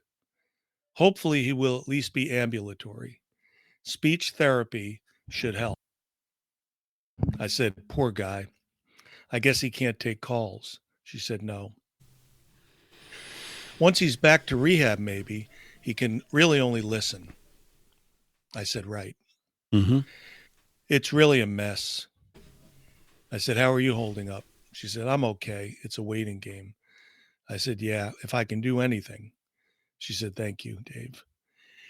Next day, November 1, how are you guys doing? She said, I didn't go to the hospital today. I called and he's still about the same. He can get to the bathroom with 2 people. Going to visit him tomorrow. Hopefully we'll have a positive report. I said, awesome. And she gave a report. I don't know if you know any of this, Paul. No, I don't. Listener. Okay. So I figured you would want to know because you were very close with Tom. Yep. And I know a lot of people cared for him and still care for him. Visited Tom today. This is November 2 for about 3 hours. He's improving more and more. The nurse got him out of his chair and he made it to the bathroom and back with the walker, saying some short sentences. I took him 2 milkshakes from Culver's. He drank them both. He watches the History Channel all day, which is good. I offered to call you, but he seemed a bit apprehensive about talking. Probably embarrassed. Yes. But he definitely understands everything that is said. I said, that is great. You made my year. He'll be home soon. November 4, how's things? He had surgery today on carotid artery. Went well. He's in ICU for 24 hours. He will probably be back to square one with the speech, but he will get therapy. I said, awesome. November 5, so a month ago. Yep. How's the big boy? I didn't go to see him today since he was to be in ICU till a regular room was ready, and I had a migraine all day. I spoke with the nurse. She said he was able to say okay, but nothing else. His surgeon told me yesterday that this would happen and therapy will be helpful. He's getting fluids right now, and tomorrow they will do a swallow video and with barium to make sure he doesn't aspirate it. I plan to go tomorrow. I'm apprehensive about what I will find. So I had one of those swallow tests when I was with COVID. And Yes. Fortunately, I passed it. I said, sounds like good news. I hope you feel better. She said, thanks. I do already. I said, that's good. He's in a regular room now. She said he's talking a bit more, and they walked him to the bathroom. Also sat in a chair for a while today. I said, beautiful. Thanks for the update. You're welcome. Next day, November 6th, he failed the swallow test. So they will put a feeding tube in his nose for nutrition. Mm-hmm. He'll be transferred back to rehab on Friday. They will retest the swallow in a week. I said, that's crazy. She said, yeah. I said, I remember taking that. Better safe than sorry, for sure. Thanks for the update. You're welcome. Please tell him we love him. I will. Made me smile. Then I put a smiley face. Nice. November 7th, Tom is holding his own. Still lots of mucus to cough up. Not saying much, just a yes or no. Mostly head shake or nod. Feeding tube working out just fine. He doesn't really interact with me much, but he does respond well to the nurses, which is great. They treat him like he's family. Nice. Being transferred to rehab hospital later in the day tomorrow. Swelling under his chin has gone down considerably. Slow and steady wins a race. I said, yes, thanks. November 8th, any better today? He's better in the mornings, just has a lot of mucus in his lungs. He rattles a lot when he breathes. His answers are only yes or no, but he is fully aware of what's being said. He's back at the rehab hospital now, where they will make him work to get better. I said, how long do they think he will be there? They didn't say. My guess is at least 10 days to 2 weeks. When I was in rehab, I was there for 20 days. Yes, I remember that. He can't really walk at all, other than a few teeny tiny baby shuffles for a few seconds to move from chair to bed with two people helping. I said, right, I was there for 20 days. I remember. That was awful, I'm sure. Horrible. And then I wanted to give her a laugh. I said, ready for a laugh? She said, yep, exclamation mark. I sent her this joke. Somebody, I can't remember where I got it from. A guy says, I was at the Barnes & Noble earlier, and I asked the clerk if they had Donald Trump's new book on how to deport illegal immigrants. The clerk immediately said to me, get the fuck out of here and don't come back. I said, yeah, that's the one. Do you have it in paperback? She got a kick out of it. Yeah, I get a kick out of that too. That's good. Right. We must get that book, everyone. Yeah, that's good. Yeah, that's right. We're going to get the real thing soon. Next month. November 9, Saturday. Tom pulled his feeding tube out this morning. She put a new one in. They asked about the thick mucus that he's coughing up, and it was like that before. I told him yes. She said, and they said he was okay to come back to rehab. I said, yes. So they're going to x-ray his chest and rule out pneumonia or bronchitis. They have to use an outside company because they don't have the machine there since they're just rehab. She said he's having problems communicating. I told her he seemed to have a disconnect somewhere and just doesn't understand not to pull out the tube when he blows his nose. We had to watch him pretty closely for that.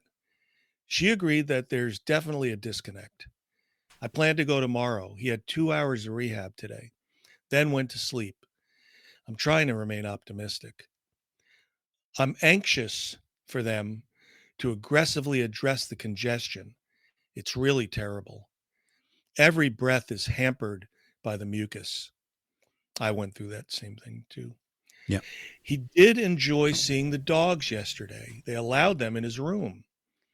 But he's definitely got some mental deficits. I'm really concerned. I think he will improve when his lungs clear up. Also, the neck swelling is an issue.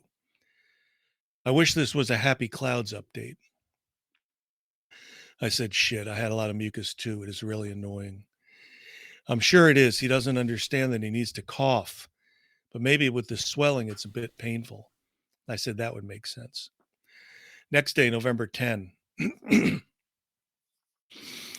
So Tom has pneumonia. The hospital actually sent him back to rehab with it. He's on antibiotics and nebulizer.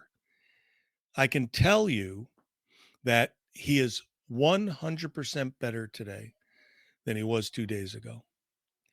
He can finally breathe without the rattles. And his spirits are up too. He was able to walk to the bathroom with a walker and a little help. Way better and faster than Friday. So he seems to be on the mend. Not talking yet other than yes, no. I said, that is great. You made my weekend and more. November 13, how's it going? He keeps pulling out his feeding tube. Tomorrow, he gets an ultrasound of his carotid artery to see how it's doing. His brain just doesn't comprehend that tube in his nose. There's a disconnect there somewhere. I know he's not pulling it out to be obstinate. That's just not how he is. He's very compliant and willing. So something isn't getting through. Hopefully it will improve in time. I said, thanks, Michelle. I said, where is his feeding tube in his side? Because she did say earlier it was in his nose, but I didn't know if it was still there. She said nose. I said, it must bother him. I'm sure it does, poor guy. I said, yeah, he'll get there. November 16, how's our boy? Able to talk more. Limited walking, 10 steps. Still congested, but not as bad. Mentally seems pretty good. Takes extra time for certain tasks. Supposed to be discharged December 1. Cannot be left alone due to fall risk. Hopefully that will get better. I have to get him a wheelchair, walker, shower chair, bed rails. I have an appointment with Aging and Disability Resource Center on Monday. Going to try to get someone to come and stay with him a couple hours a week so I can shop, etc. Doctor said the most improvement happens in the first 3 months after stroke. So I think he might get back most of what he lost, but I absolutely don't want him in a nursing home. Thank you for asking. We love you too. I said, that is great news. We love you back. November 20, Wednesday. Since he didn't pass the second swallow study, he's going to surgery tomorrow morning to get the stomach tube. I had one of those. He is talking so much better and walking better with the walker. I said, thank goodness. You think he can talk on the phone tomorrow? November 21, Thursday. Oh, I don't think so. Maybe after he gets home. He still has difficulty finding words. He's just beginning to form short sentences. Yesterday, he told the speech therapist that there was an alligator by the pool. She asked him, where are we? He said, Florida. Remember, they lived in Florida, Paul. Yep, I remember before they moved up to Wisconsin, right? Yep. And he absolutely hated the heat. And he got the reverse, and he got the cold up there. Yep. She told him to look out the window at the trees, then asked if they looked like palm trees. He said, no. You know, the way he would say it, right? Yes. But he didn't know we are in Green Bay, Wisconsin. He doesn't know the month or day. He's still a bit disconnected. But it's better than it was. I do ask him if he wants to talk to his son or you. He doesn't answer. It's pretty sad. I'm just hoping he doesn't pull the stomach tube out. He just doesn't grasp things like that, or to not get out of bed without help. I said, yeah, I was worried about the tube too. I said, will he know it's his birthday today? So is his son, Clipper. Kind of freaks me out just imagining it. But with a blinder over it and a t-shirt and hoodie, maybe it will be okay. He really only responds about it if asked. But time has no meaning to him right now. He just wants them to stop bothering him early in the morning. And I know he's not happy that women are messing with his naked body when he showers or goes to the bathroom. They do keep reminding him that it's his birthday today. They did 2 days ago, so I'm sure they will be doing that today. I wish I had insight as to how this is going to play out. I said, when I came to and got disgusted about how they would come in every hour and wake me up, I got the doctor to reduce it to 2 times a day. I needed my sleep, which they were preventing with their constant vital signs checks. I wish he was able to verbalize that, but since it's a rehab hospital and he's got a lot of confusion, they would ignore that wish. Now they'll be coming in to feed him. I said, you could tell them. She said, I will ask about it. He will probably have to be watched closely for a while because of his feeding tube. This is still his birthday, Thursday, November 21. Right. Had the birthday boy do. Okay, surgery went fine. Got back to the rehab. Some bleeding at the tube site. A little more than they expected, but they weren't worried.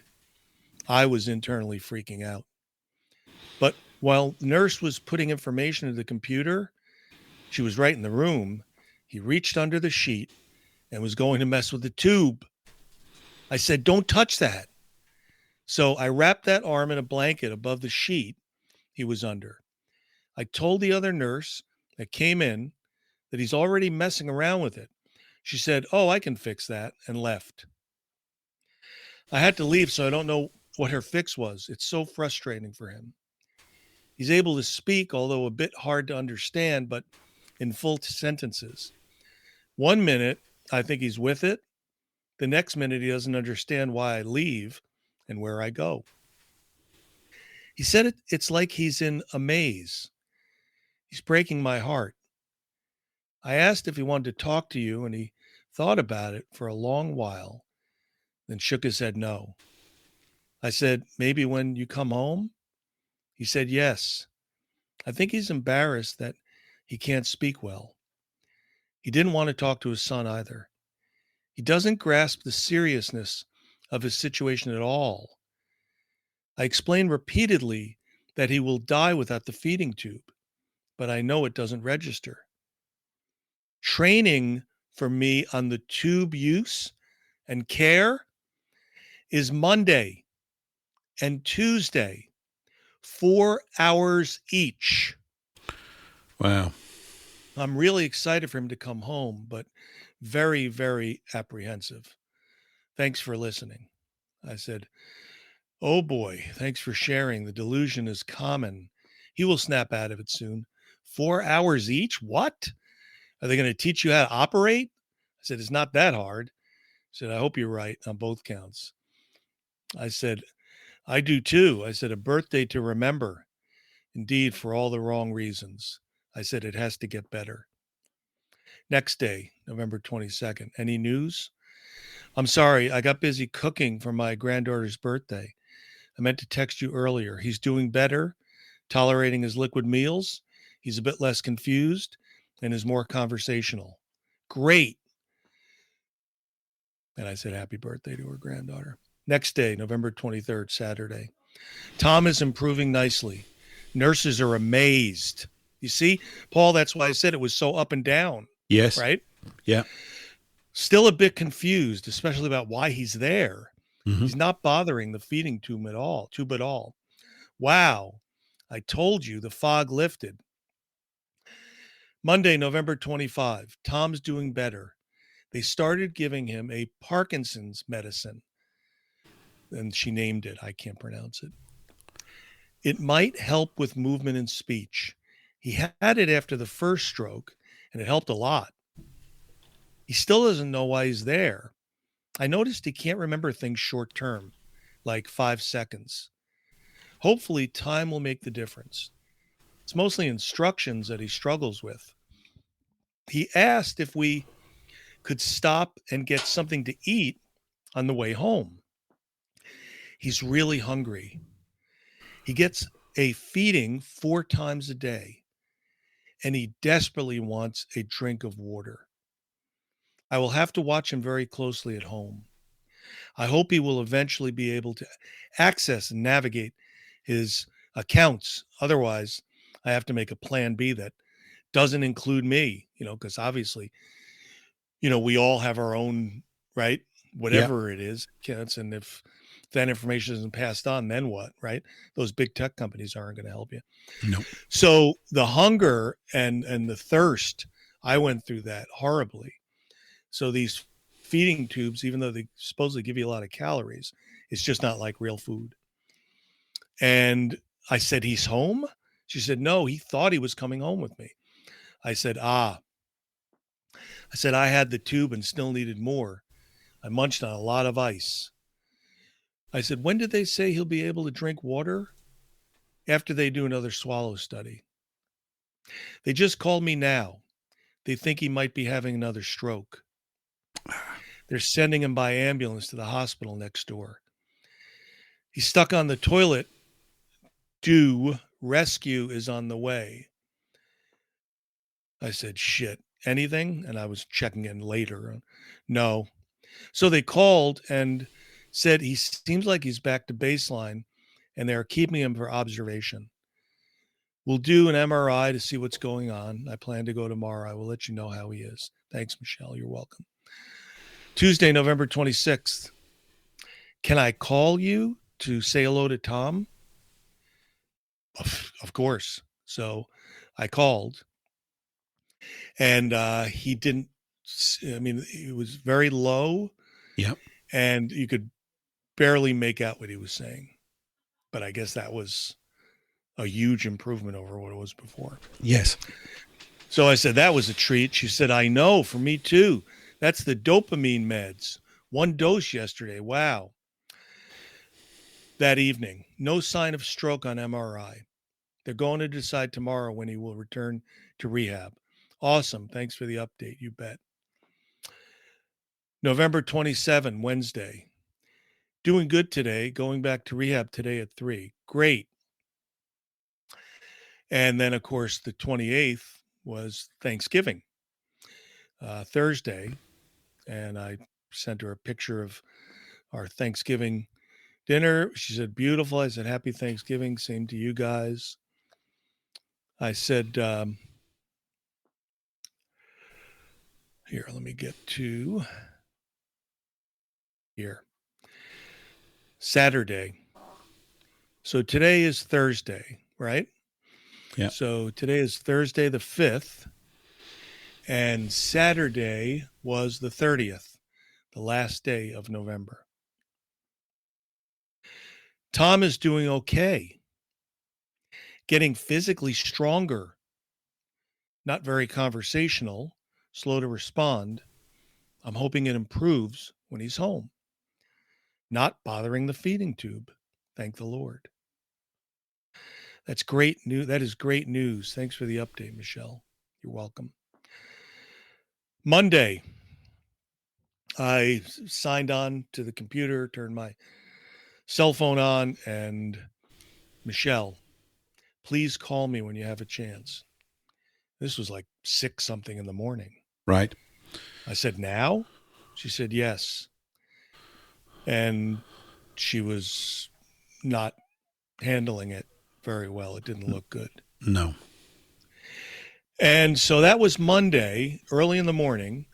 And then about 4 hours later, the next text, his lungs are improving and don't need as much help as before. Blood pressure's still low.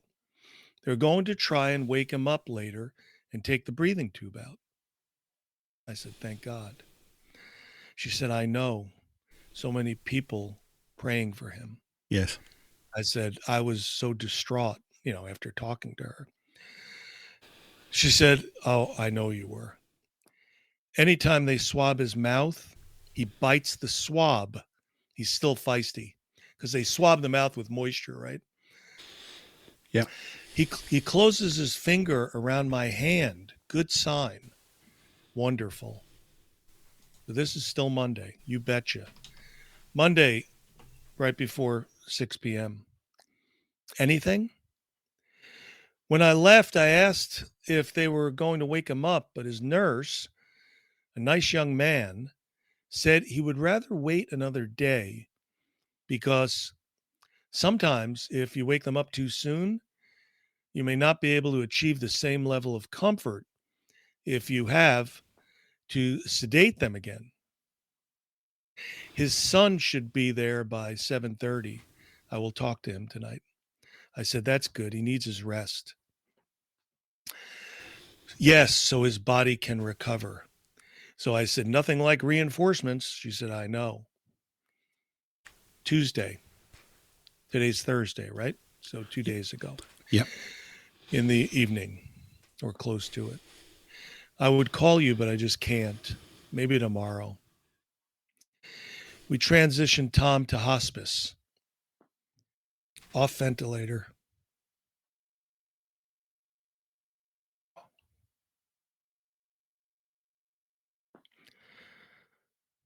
Off all drugs. Off feeding tube and fluids. He has a morphine drip. He's breathing on his own, resting comfortably. But he will not allow suctioning. He clamps his lips shut. He opened his eyes a few times and made eye contact with his son, but wasn't able to respond to hand squeezing. We left at 3. He was sleeping. His son is going back there tonight, then back to Kansas tomorrow morning. I will go home tomorrow and spend the day. Not sure how long this will take. He specifically stated on his POA form that he did not want any extra measures to prolong his dying.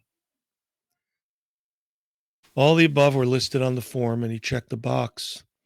This was 2 years ago when he still had it together. I'm really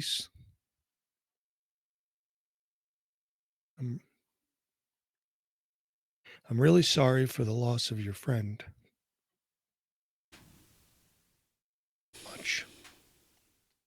Much love. He would have needed to be in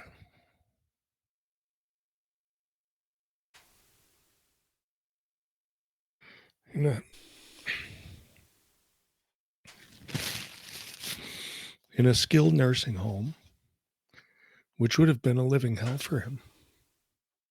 It would. And he is still aspirant, his secretions, so he would have frequent bouts of aspiration pneumonia and more ICU. I just couldn't do that to him.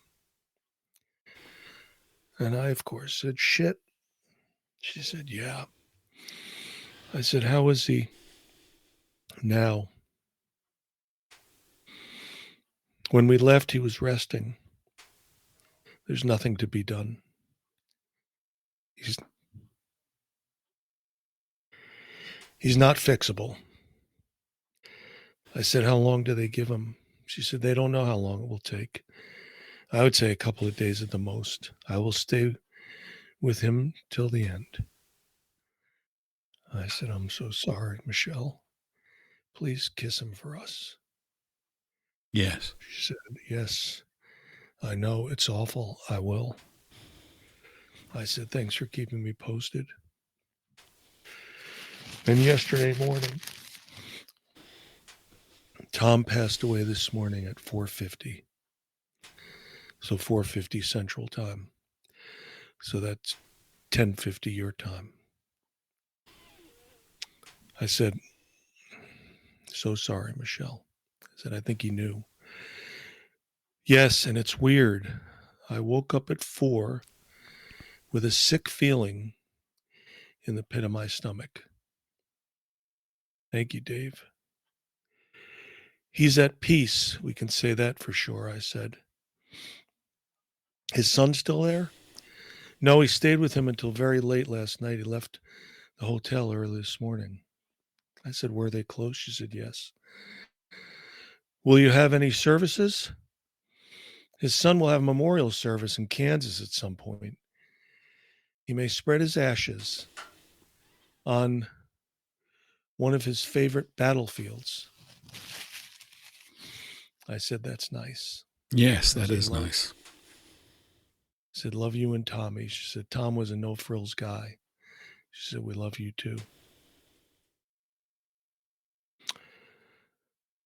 That's it. I mean, there's other texts, but that's it. Well, that was wonderful for you to read that out. I wanted Really? to for you. Yeah. I think for anybody that knew him, that's quite a thing. Yeah. I've got this stuff swirling around me in so many different areas, but for Tom, when you sent me the message, I wasn't surprised, but I was saddened.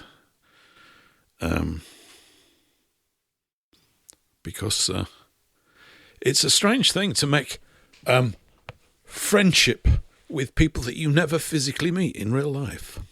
Still haven't met you yet, but I never met Tom, but I did really meet him full on, up and down the conversations that we had over those years.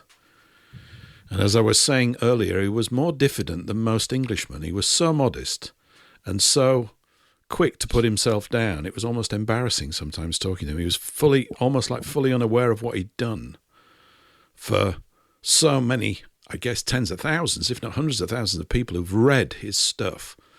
And he wasn't aware of the impact of it. And the impact of what you've just said has really hit home as well. So it was fantastic for you to go through that. Of course, yeah, I wanted to. I, of course, forgot a lot of the details, but I did know it was an up and down thing. And,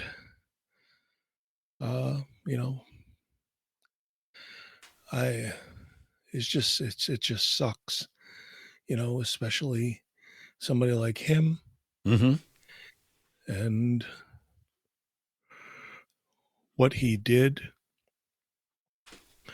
And I want to talk about that briefly. I sent you a link here. Jack, a listener from Lancashire. Jack. I know Jack. Jack's Yeah. sometimes called in here. Lovely guy. Yes, great guy. Great guy. And Jack sent an email Mm-hmm. and said,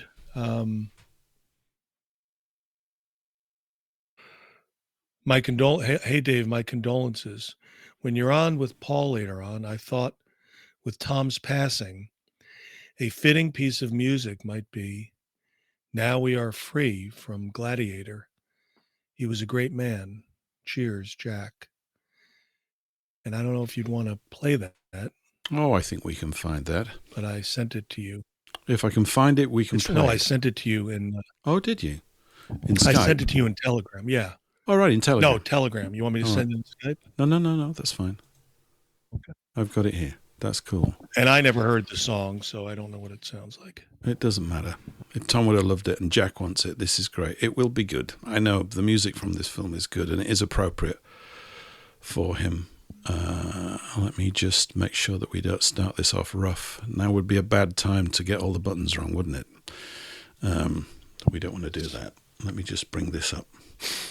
And then we can talk a bit about him after this. So this is for Tom Goodrich, who has left the building, as they say, modern parlance, but has left us here. 77 years of age, just had his birthday last week, whose contribution to this space, this information quest, whatever you want to call it, is immense, absolutely immense. And let me just get this right here. So this is for Tom. Changing the orthotics landscape right. for Tom.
That was for Tom Goodrich, who shuffled off this mortal coil yesterday, November the 4th, 2024. Dave, that was a great report. And Jack, thank you very much for recommending that piece of music. I think it was very apt, and I think Tom would have loved it. Absolutely. I'm glad that we could do this. And as I said, I wanted to share that with you. And I did read those texts, but not in their entirety all at once. So it definitely was an up and down episode that Michelle went through with Tom, and that Tom went through. Yeah. And that, of course, I went through and my wife went through. something similar. But yes, he's at peace now, and we can never be thankful enough, as you said, for his contribution to this space. And I guess this space is, as Tom tried to do, as he did, getting a version of information out that wasn't officially sanctioned. And I think that's what really got him going. Was he always questioned, he told me this, he always questioned things that he was never getting the answers he sought from the controlled, corporate captured media. And he took matters into his own hands, and he dug into these topics. And of course, he was a very prolific author. He's written, I think, over 20 books. And his most memorable, of course, as you are acutely aware, Paul, is Hellstorm, The Death of Nazi Germany, 1944 to 1947. And of course, you did the audiobook for that, which was very difficult. And I was on a show earlier, and I said, reading the book is hard enough, but reading it out loud, verbalizing those words, must have been an incredible task. I know that I've talked to many folks who have had Hellstorm, the book, who have never finished it because it's so hard to read. And if you look at what Tom had to say about it when he was here, if you go to the Money Tree Publishing website and look at that entry, yeah, I'll put it in there for you. If you look at that, you'll see Tom signing his books at our dining room table, and he looks great. He does. He looks fantastic. Yeah. And he wrote, since this book was first published in 2010, dreadful has been the word most used to describe it. I've come to accept the verdict. World War II is our most hate-filled, dreadful war. The research and writing of the book changed my life forever. Just as I assume the reading of Same will change how others view for all times the world about them. And Hellstorm is not, as you've said and I've said many times, it's not the type of book that you hand to somebody and say, enjoy the book. No. You're not going to enjoy it in that sense. You're not. And yeah, and reading it, that's what I was getting to. Reading it must have been almost insane having to verbalize it. Well, as you were just running through all those wonderful messages and that exchange that you had there with Michelle, and you got me, as it were, and I wasn't necessarily expecting to feel this way during the show, but then that's how it always works, isn't it? But it reminded me of the period when I was doing it. And it is a terrible book, is what I always used to chuckle about with Tom and tell him that he'd written the most terrible book ever. And it is dreadful. It really is. And I was mentioning earlier on that although you would not necessarily give it to people for a positive reading experience, my view is that the vast majority of our people who can read need to read it. Because it is one of those books, there's not many in your life probably that you will read that you will never forget. And the way I feel now is when I read it the first time, Tom kindly sent me a copy. or I bought. I contacted him in 2014. This is really before I got to know you more fully, and he sent me a lovely little note on the book, and he said, I've got about 5 or 6 copies left, and I'll send you it. So he personally organised the delivery of the book to me. I don't know quite how I got in touch with him, maybe through his website at the time. And I was reading it in the summer/autumn of 2014, and I had to stop because I got like this a lot. So if you're uncomfortable with that, and we all are, you probably don't want to read it, but you probably therefore do. Because if you want to know what hell is like, that book is going to take you there. You need to see it. You need to experience what human beings are capable of when they're whipped into a frenzy to do the most disgusting, reckless, evil, foul things you could possibly imagine. And for Tom to have the mettle, as it were, to hold his composure whilst putting this down, that is an incredible feat. And so I've read many books, and they've all got their qualities, around this period of history. And of course, there are the kind of colder books which look at the military stuff and these things, and they are important in their own light. But this is about the heart, the sort of spiritual war that's at the very heart of that whole thing. And Europeans need to read it. Wherever you are in the world, if you're a European, you know what I mean. You will be better for reading it, even though it will be an ordeal to read it. And of course, this sounds like we're hamming it up and amplifying it, but I've not had a response from anybody that contradicts that kind of assessment. It's very close to what you were saying, Dave, and it is tough, and it takes a lot of deep breaths, and you have to walk off to regain one's composure and try and keep a stiff upper lip, because we've got to get through this. And it's not dreadful all the way through, but you know what's coming as you go through it. And Tom's out of the wayness as a writer, because he didn't have an ego, didn't Tom? Not that I noticed. That's right, he didn't. He was a servant to the truth, and that's why it's so powerful.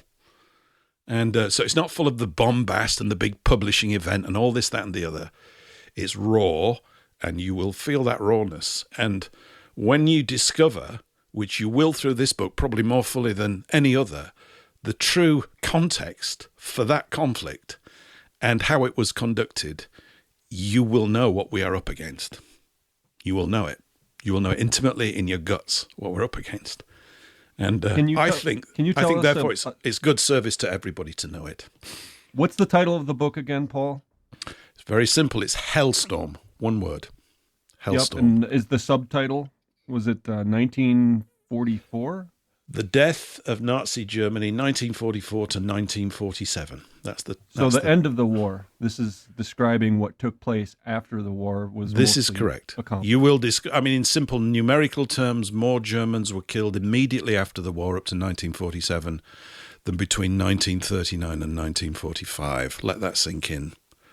Where can we find a copy? You can go to the publisher's website, and the publisher's here with us right now doing a magnificent job, Dave. I can't thank you enough for what you just went through there. Moneytreepublishing.com. And very good. You might want to read it, because then you can go at your own pace and you can close it when it gets a bit too much. Because I suspect you'll need to. I did. And so it's quite a thing. It's quite a unique book in that regard, I think. There may be other things that are closer to it. I've not stumbled across them yet, and I'm not necessarily looking. But in terms of the way that Tom deals with it, absolutely amazing. It's an amazing book, because he was an amazing guy to get himself out of the way and write such dreadful things about such dreadful, terrible things, really. Yeah. So WBN will be leaving us here shortly. They will. You're very good. Actually, isn't that good? They are. We're going to be leaving WBN. So listen, this has been quite a different show up to now. We're going to carry on Rumble, because we've just been this show on WBN is billed as a look at the dark side of history, and we've really touched upon it here and brought it, I think, emotionally into the space with the passing of Tom. We're going to be back again same time next week on WBN. We're carrying on right now on Rumble. So if you want to carry on listening to the show and pass comments and interact with us, you can even call in. We're available to do that. But we'll be back again here same time next week. I haven't even had a chance to load up any music for this, so we're just going to drift out nicely. We'll be here at 3 p.m. US Eastern next Thursday with a show of probably a slightly different tone to this one. And but we're carrying on right now on Rumble. So keep good in the interim, and we'll be back with you, as I said, 3 p.m. US Eastern next week, 8 p.m. in the UK. Keep good. Bye for now. And we are clear. So we are clear. We're now on our own on Rumble. So and everybody's still here. Marvelous. So yeah. Yeah, I'm just amazed at the whole thing. I wish I had a chance to have talked with him. I enjoyed his stories that he would tell. I would listen to them on Speak Free Radio. They would have little snippets of him telling a story, and he's just a natural storyteller. And just by judging by those little short vignettes that he would present about the Wild West with cowboys and Indians and that sort of thing here in America. His American history is just as good as his European history in that regard. And I really do need to read his earlier works and Hellstorm and get a better understanding. I remember hearing him first on Jeff Rentz back in like 2014, 2015 in interviews there. And just the gravity of the subject matter and what brutal things took place and how he made a distinction. I had just recently heard him on Kevin Barrett's show on Truth Jihad. It might have been an old recording that was played, but he was talking about how it wasn't always the active duty, the people on the front lines, the soldiers on the front lines causing these problems, but more the supply line type soldiers in the back after the fact of these prisoners of war being caught and just the brutal things they would do to people, thinking that they had the authority of life and death over these people, these poor people that had no food, no shelter, laid out in fields to die like flies. It's just terrible. And especially when you start learning things about the Rhine Meadows camp and Eisenhower and just the cold nature of how they treated the German troops and the men and women and just it's hell. Like it's an appropriate title, Hellstorm. Yeah, it is. It is. It's I mean, maybe I'll read it one more time before I join Tom. I don't know. I don't know. Maybe I don't think so. I might just go in and read certain chapters every now and again. But yeah, it's much worser than people know of. But it won't be after you've read Hellstorm. And I did several shows with him afterwards. We would do things. I don't know when I did the last one with him. I probably did one with him about 2017. Dave, we were on with Tom once with Mark Collett, were we not? I think on Patriotic Alternative a few years back. Yes, I think so. That went well, and that's where we bumped into Aunt Sally, who's here in the chat room. Aunt Sally probably remembers that. That was a really good show. So Tom was quite reticent about doing shows, and he used to get all these offers to do shows, and he'd call me up. He said, "Can you do it?" I said, "But I'm not the author." He said, "Well, you read the book." I said, "It's hardly the same thing." He said, "Can you do most of the talking?" I said, "Well, I can always do most of the talking." I said, "But I don't think they want that either." He's just a wonderful guy. I mean, I'm not saying that everybody that met him, probably over the telephone lines, over the internet, I don't know how many people he met face to face, but if you connected with him in communication and just had a conversation with him, he was like the sort of guy that you could just sit with at a bar and probably talk with all night about everything. And you're right, Patrick, those little vignettes he did for Speak Free Radio, which of course got played almost to death. So I think in due course they were kind of taking out people. I remember getting one comment, "Who's that crotchety old man whinging about things?" I said, I'm going, that's one of my best mates, that is. So tough suffer. And he did have a kind of lugubrious sort of downside to him with these things. And he saw a lot of dark things all over the place. I guess it's not surprising, but he always brought a light touch to it, I thought. Very funny at times, some very funny stories. And he obviously had that raconteur's mind and the gathering up of these short anecdotal tales that he would tell. So I'll miss that. I mean, I'm saying I'll miss it. I've obviously not had too much communication with him over the past 2 years. I think it's about 2 years, Dave, isn't it, since he had the first stroke? It's about 2 years. Yeah, I think so. Yeah. Yeah. And you know, when you and I would talk to him, he was so negative about doing things. And we used to say, he'd go, I can't talk. I'm going, Tom, you're talking. Yeah. He goes, but I can't even string sentences. I said, that was a sentence. It sounds fine to me. I know. I know. He was so funny like that, but I can't do anything. I said, but you just did this. This is great. There's no difference. He said, is there? He'd really got, you know, he was, I think I understand it. He was very disappointed, I think, that he'd had a stroke. It's male pride.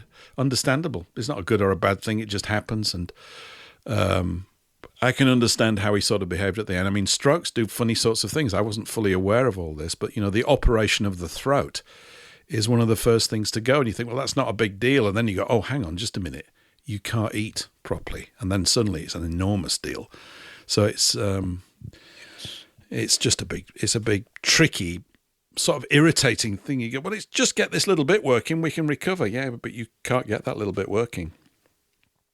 So. No, the last time we spoke, besides that short time that I read about, was in September. Right. It looks like. And we had a nice conversation. He sounded really good. And it looks like we spoke in June before that for about an hour, and he was fine. He sounded great. He sounded really great. But of course, like you said, always self-deprecating. So calling his mind mush. He told me in June. Yeah. Yeah. My mind's mush. Right. I have not driven a car for 2 years or a bike. Oh, yeah. The bike.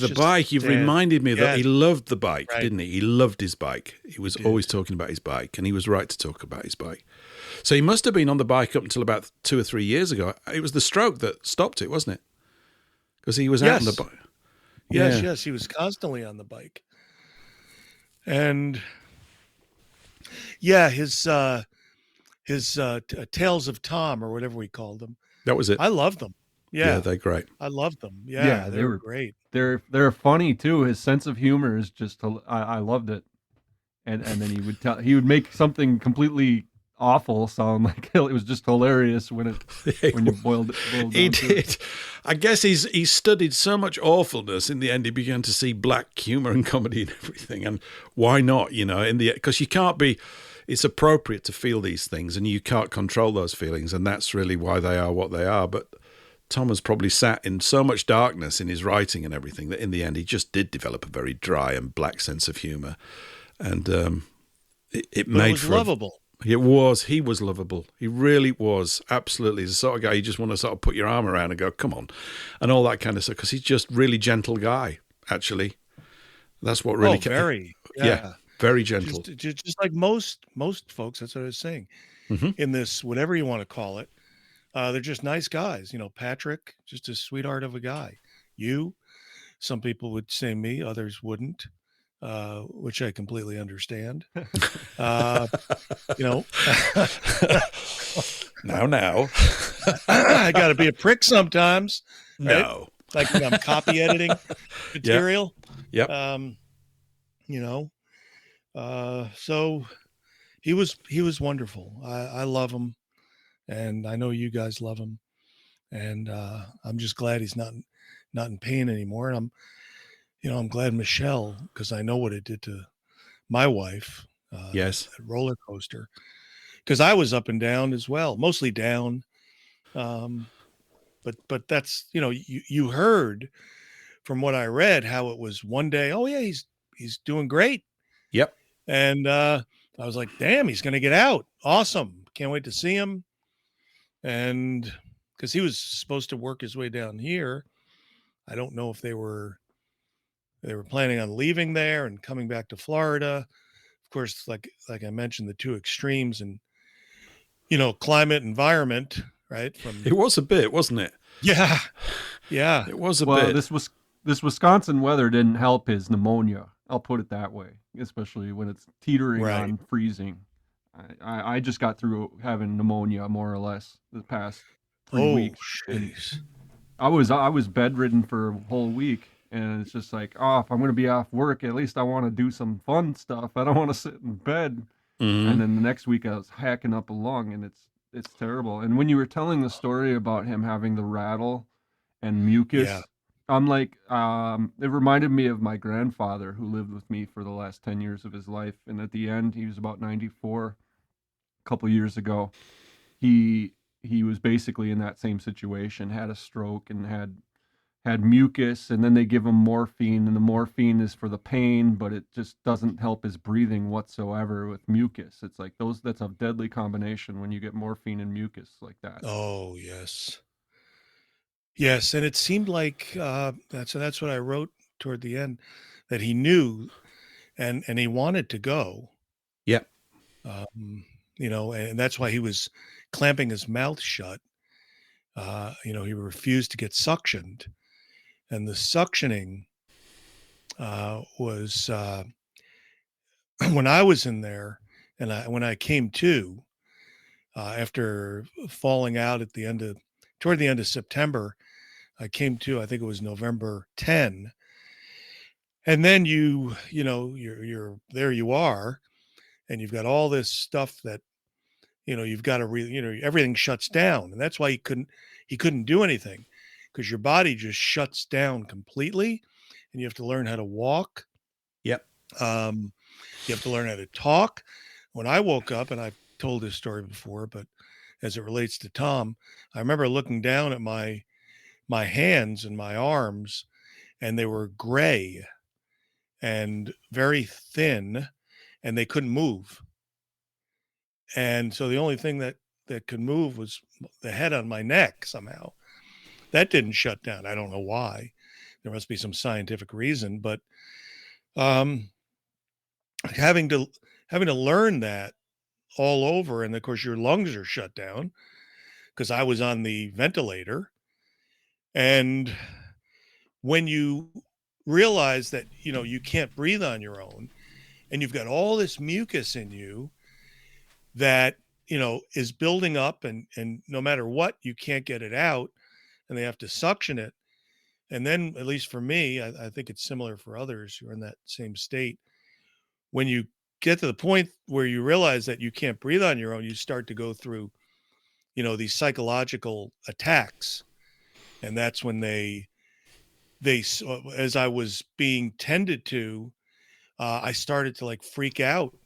And one of the doctors just happened to be walking in the hallway by the door, and he saw what I was doing, and he screamed out, air hunger. And as soon as he did that, then they gave me some morphine, Right. which I don't think it did much, but then they suggested shortly thereafter, I think he did, the doctor, to go on Xanax, which I've never been on any of those types of medication. And I talked to my wife about it, or communicated with her. I wasn't able to talk really because, I had that ventilator in there, and I could like whisper or use that gadget, that electronic gadget. And I said, I want to take that Xanax. I got to try it, because it was really, there was a lot of anxiety. I mean, it was just, and again, I've never experienced that, fortunately, in my life, but the Xanax helped. And then when I finally got out the next month, on December 30th of 2021, I was still on the Xanax, but I tapered it down and then eventually got off it entirely. But it absolutely did help. So I think what Tom was going through was something similar to that, and I may be wrong, of course, because I wasn't in his head, and neither was Michelle, but he probably realized that, and you could tell by what Michelle was saying, that he wasn't quite there. He didn't quite get it. There was a disconnect. He probably realized that it was not going in the right direction, and he didn't want to live anymore. That's what it sounded like to me. Yeah. Yeah, it's like the thing is like these basics that you just take for granted. They suddenly become the major challenge, like breathing, or that you're sat in bed all the time, so the fluid's not clearing from the lungs properly. Or if you can't walk, if you haven't got perambulation, as it were, things start to get clogged up. And anyway, on the positive, he made 77. I would have liked to see him made 88 and even 99, but there you go. Exactly. In the 77 Exactly. years that he had, and certainly during his working life, he did more than most. Let's put it that way. That's an understatement. And he left an indelible mark, as you said. He did. An indelible mark on this arena. He did. Forever to be remembered. He will. That book has just gone all over the place. It's because of the intensity of it. It's unlike, it's, the most intense book I've read. So without a doubt. Yeah. Without a doubt. It's in a league of its own, really, from that. Eric, yeah. Dave, thank you very much for, well, you haven't spoken before, Dave, but Yes, thank you for a very moving tribute, because it was very similar to what happened to my father, and it brought it all back. And he went through very similar. He had a stroke as well.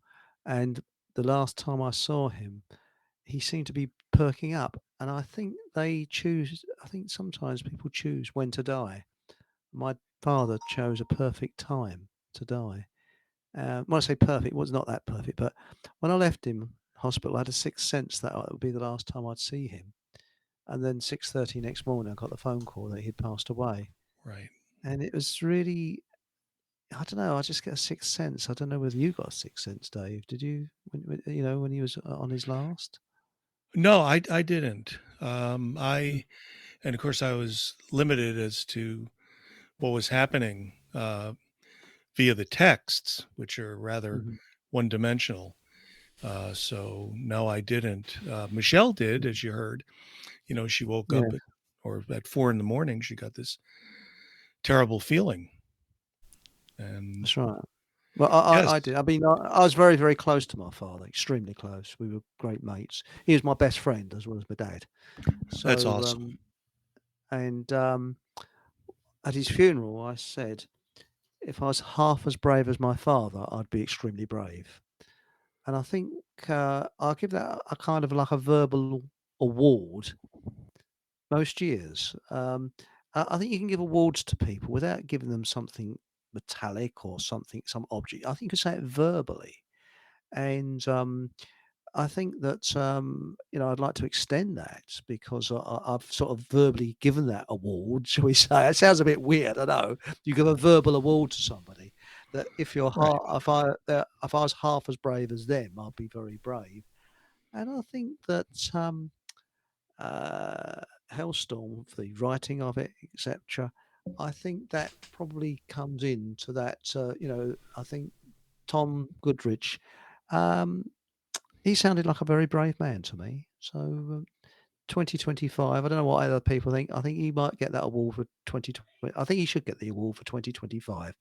That because what he went through, and of course, writing a book like that goes against the tide, and that is always very, very difficult.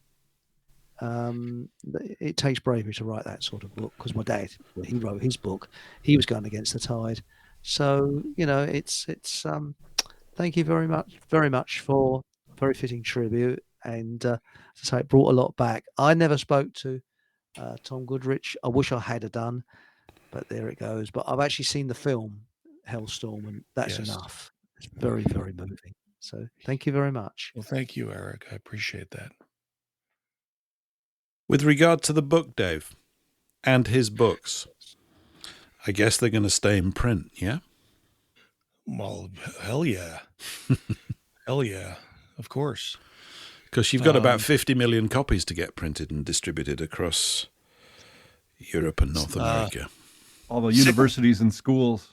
Yeah, every library needs a copy. Yeah. Well, we're going to get there, right? And, they took away our payment processor in September.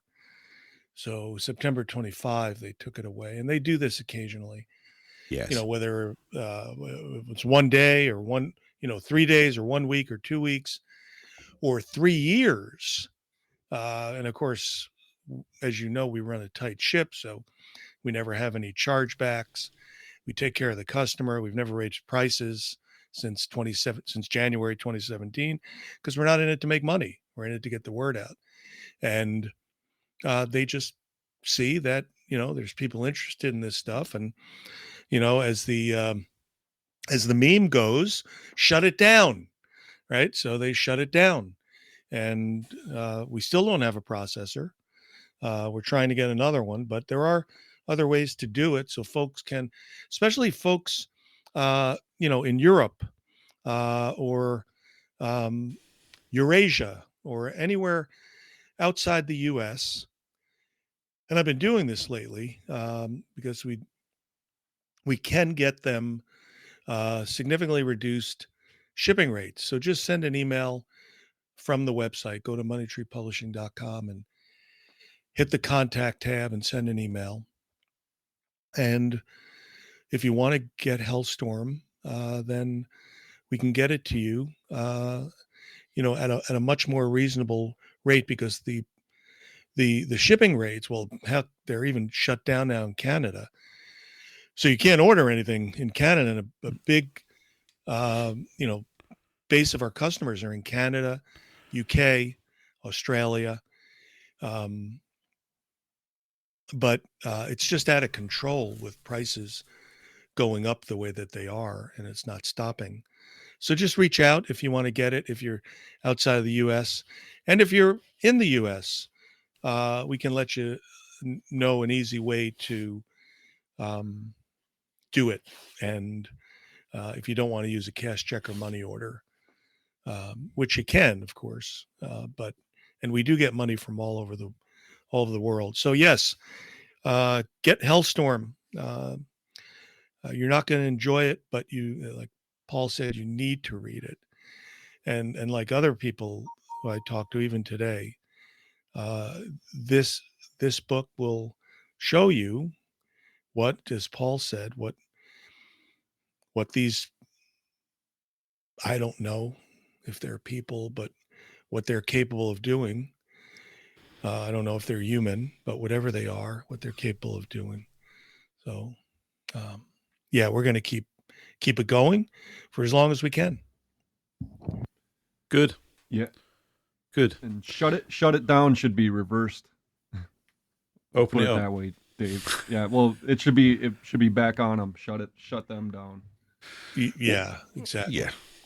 Well, maybe one of the 6 points in that Labour thing, we had a seventh one, which is to make hitherto politically incorrect books publicly available throughout all UK libraries and put them on the history curriculum for 14 to 18-year-olds. Of course, many of them would be going home crying a lot to their parents if they were human. So maybe it's a little bit too young to be reading that stuff. I don't know, but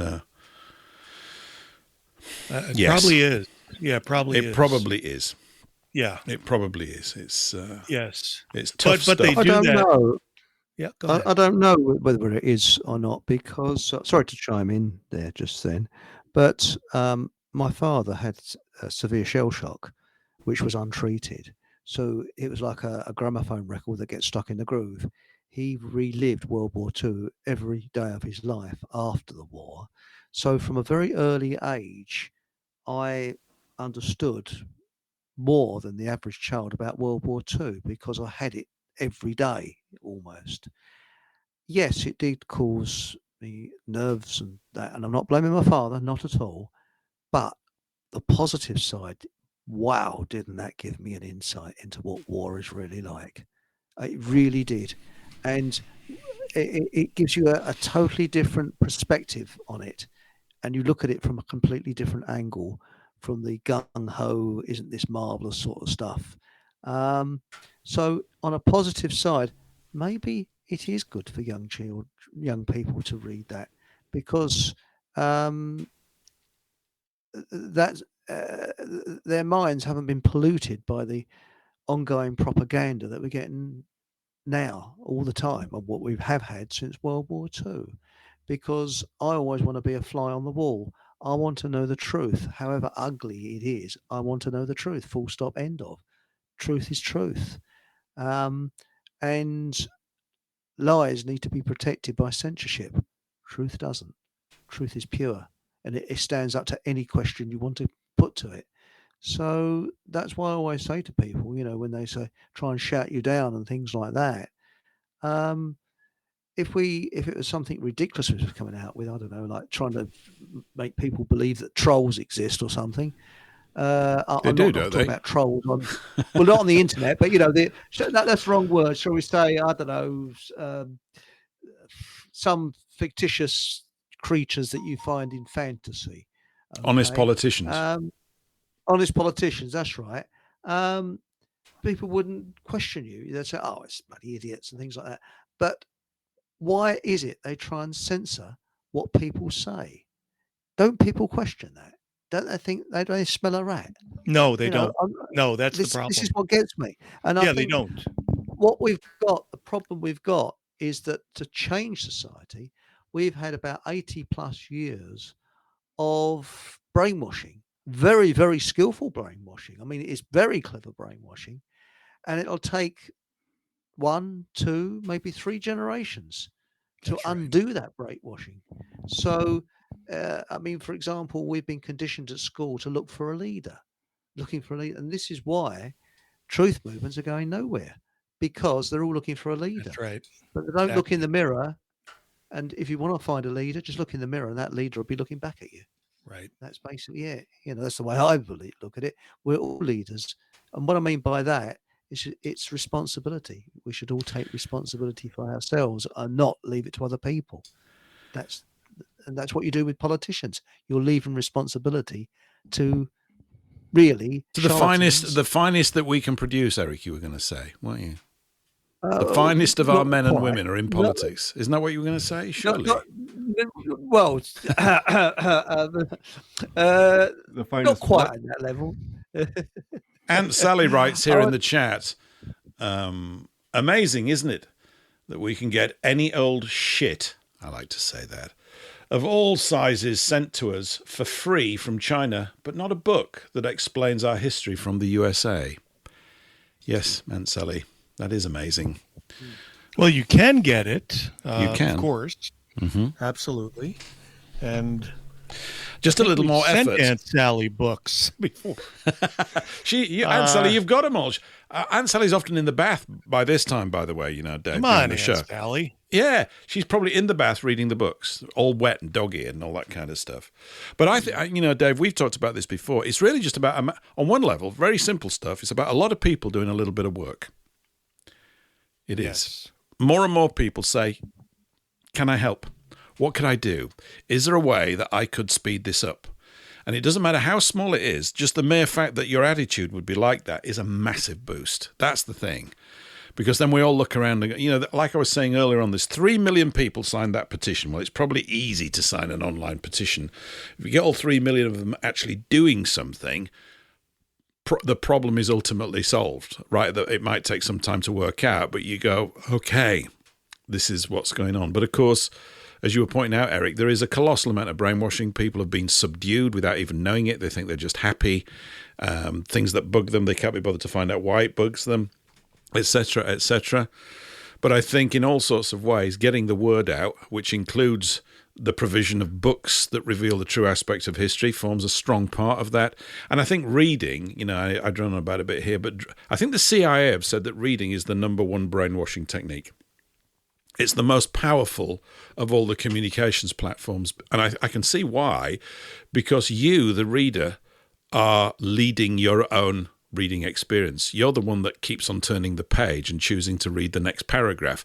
It's actually a thing that you invest your time into it. So it becomes very important. It's also good for, it just trains the critical faculties that much better so that you can discern bullshit much more quickly. So therefore, reading is important. I mean, not reading junk, of course. That's important. It's a bit like junk food. You don't want to be reading junk. But the books are out there. So... And also self-respect. We've lost self-respect. That's what's happened. My grandfather saw this happening.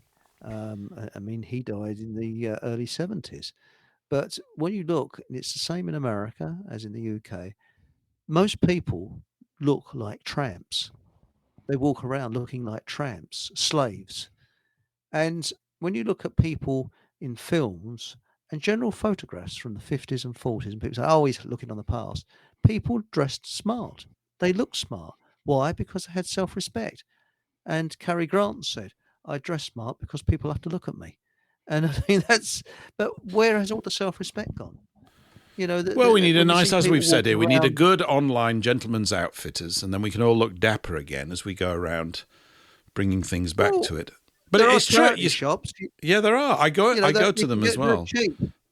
Actually, That's speaking right. about And- so here in the chat, someone is Aunt Sally is dog-eared. No, I didn't say that, did I, Billy Silver? But I quite like your wit. That's good. I didn't say that, Aunt Sally. Aunt Sally writes, she says, I do have the book. I am aware that they charge a fortune to send it to the UK from the USA, though. This is true, but Dave was just addressing that. What you do? One little paperback from the USA cost $40 to post to me in the UK. That's really, really mad, isn't it? It's bad. The other week, was it last week? I was talking about this book, Rulers of Evil. Was it last week that I was talking about it? Maybe I was. Yes. Yeah. Yes. So I don't know if you're Tupper familiar with that book, Dave. Maybe I've discussed it with you. Tupper Saucy, yes, great name. Tupper Saucy. Yes. And- yes. Yeah. Yes. Upper Saucy. It's an amazing. He wasn't that bad, was he? Well, Eric, I'll have to get you a PDF because I tell you, it's a difficult book to read. Not in the way that Hellstorm is. It's just Heavy. difficult. It's complex, right? It is. In fact, in the foreword, the publisher says, you will find this a challenge. Don't be frightened to just stop. My client, i.e. Mr. Saucy, doesn't mind what bit you read and when you read it. If you get stuck, move on to a bit that you like, because it's absolutely concentrated with historical references. But what I was going to say about books is, about that particular book, I don't know if I mentioned it the other way. I had a copy and it disappeared into the... I lent it out to people. I've lent it out to 3 people. Yeah, 3. And none of them have been able to finish reading it. Isn't that interesting? I thought it was really great. I understand why. I'm not having a go at them. It's absolutely... I found it really... They said I just couldn't finish it. It's just... brain's going like mush. Anyway, I thought... I don't know if I told this anecdote last week, but there is a sort of happy conclusion to it. I realised that the book was out there. I thought, I'll just buy myself another copy. So I went online... looking for a copy, ended up at Abe Books, which you may know of, big sort of second-hand thing, and came across a copy. Cheapest one I could find was £580 or something. Yeah. And the most expensive one was being sold for £1,280. I thought, ooh. And then I went... That's how they limit access to it. Yeah. That's right. Anyway, I've got a copy, you see. I've got a physical copy. It's out there. So I contacted my pal and I said, have you got that book? He said, yeah. I said, oh, jolly good. Is it in a good nick? He said, yeah. So anyway, he kindly brought it back to me last night. It was in immaculate condition. Thank you very much, Paul, for that. And so I now have a book on my bookshelf worth about £600. And if I can just find some sucker to buy it. I'll buy it. How much is a quid? Is a quid like a penny? I'm kidding. No, Dave, it's not actually quite like a penny. It's close. Sounds It's like close. a penny. It's about $1.25 is a quid. Yeah, so it's quite pricey, the book, and Too rich this for is my one of these. blood. It's one of these publishing tales, yeah, because it was published by Murdoch's Empire. I think it's I can't remember the name of the publisher now. Big HarperCollins. Yes. Big guys, one of the big 4, right? Huge. Yep. So Murdoch's in charge when it was published in 1999. It got one print run and then it got pulled once Murdoch found out what it was about. Yeah. Right? Which is Surprise. it's an amazing book. It's one of these things that's about another block of information that's not talked about a great deal. And it's a very rich and rewarding reading experience for those that can actually finish the book. So I think another publisher may have reprinted it later on. There might be 2 versions. There's 2 covers. I've got the original one, the one with the vicar or the priest on the front, all dark and rulers of evil and all this kind of stuff. And I think it must have slipped under the radar. Then somebody found out and said, right, stop that. And therefore it's become rare. You can't get hold of a copy. But the PDF is freely available. But there's nothing quite like having the actual proper book. That's right. Particularly when you knock coffee over it and go, shit, there's my £600 book down there. I haven't Make done sure that, it's by on the way. shelf. And Yeah. that's what they fear the most, because each of these books are like a bomb. Yeah. They just sit there. They don't move. Yeah. Don't bother you, but they sit there. And then when you open them up, you find out things you could have never imagined. That's right. You do. Yes. Truth bombs. They are truth bombs, Dave. Absolutely spot on. They really, really are. And the more you sort of dip into these things and get an appetite for it and an aptitude and get the intellectual stamina for it, because you need stamina to go through these things. You do. You have to get up and you have to keep reading it. And you have to read it and read it and read it. And you have to go, oh, it's going to take me 3 weeks and I better keep sticking at it. Because I want to get to the end and find out, get the complete view. And that in itself strengthens you mentally. You become stronger because of it. You just do. Absolutely. 100%. Yeah. So That's the point. It is the point. They don't want you reading books and thinking for yourself because you might write a book now, and where's it all going to end? Exactly. I want to read an email if I can. Please. And then I'm going to say farewell. Yes. I just got it, and I'm going to read it without revealing who it's from, because I didn't get the permission to do that. That's fine. And this just came in 10 minutes ago. Hello, Dave. I was just listening to your show with Paul. You had me in tears. Made me think that we all need to take every opportunity to let people know the impact they have, even on perfect strangers. My husband and I have bought several books that we would never have had if not for you and the streamers that made me aware of you, most notably Flood. Thank you for all you have done and the work you put in. My life has changed because of it. And I didn't read this yet. My husband's great-grandparents and grandfather were fortunate enough to leave Germany for the U.S. in 1927. His great-grandmother, when asked, would always say how wonderful she thought Hitler was. But my husband, being educated here, never understood. Thanks to finding Money Tree, we both have an understanding of history and the truth, and he is so grateful for that. Thank you so very much, Dave. I will see you in the chats. Now, this isn't me, obviously, or me solely, of course. This is me minimally, but these are the people like Tom. This is who should get the thanks. And the people like you, Paul, who have shows to disseminate this information. So we can thank the authors and the narrators and the filmmakers for everything they have done. And thank you for that email. It was wonderful. It was. That was wonderful. Those communications like that are what this is all about, isn't it? 100%. Brilliant. Absolutely brilliant. Dave, it's been an absolute pleasure having you here on a somber but really exhilarating show as well at the same time because of what it addresses and such a great man.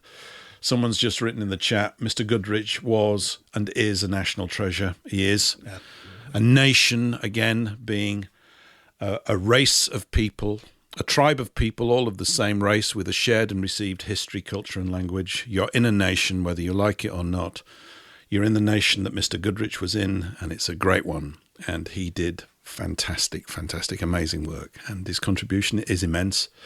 And if you read it, if you haven't yet read Hellstorm or even some of his other books, there is another one, a follow-up to Hellstorm, not as well known. Summer of Hate. Summer of Hate. Yep. You will, in all likelihood, be changed by reading them, and for the better, even though it can be a bit of a struggle to get through the book. You will be strengthened by it, and Yes. So do it. If you haven't read it, get it and read it.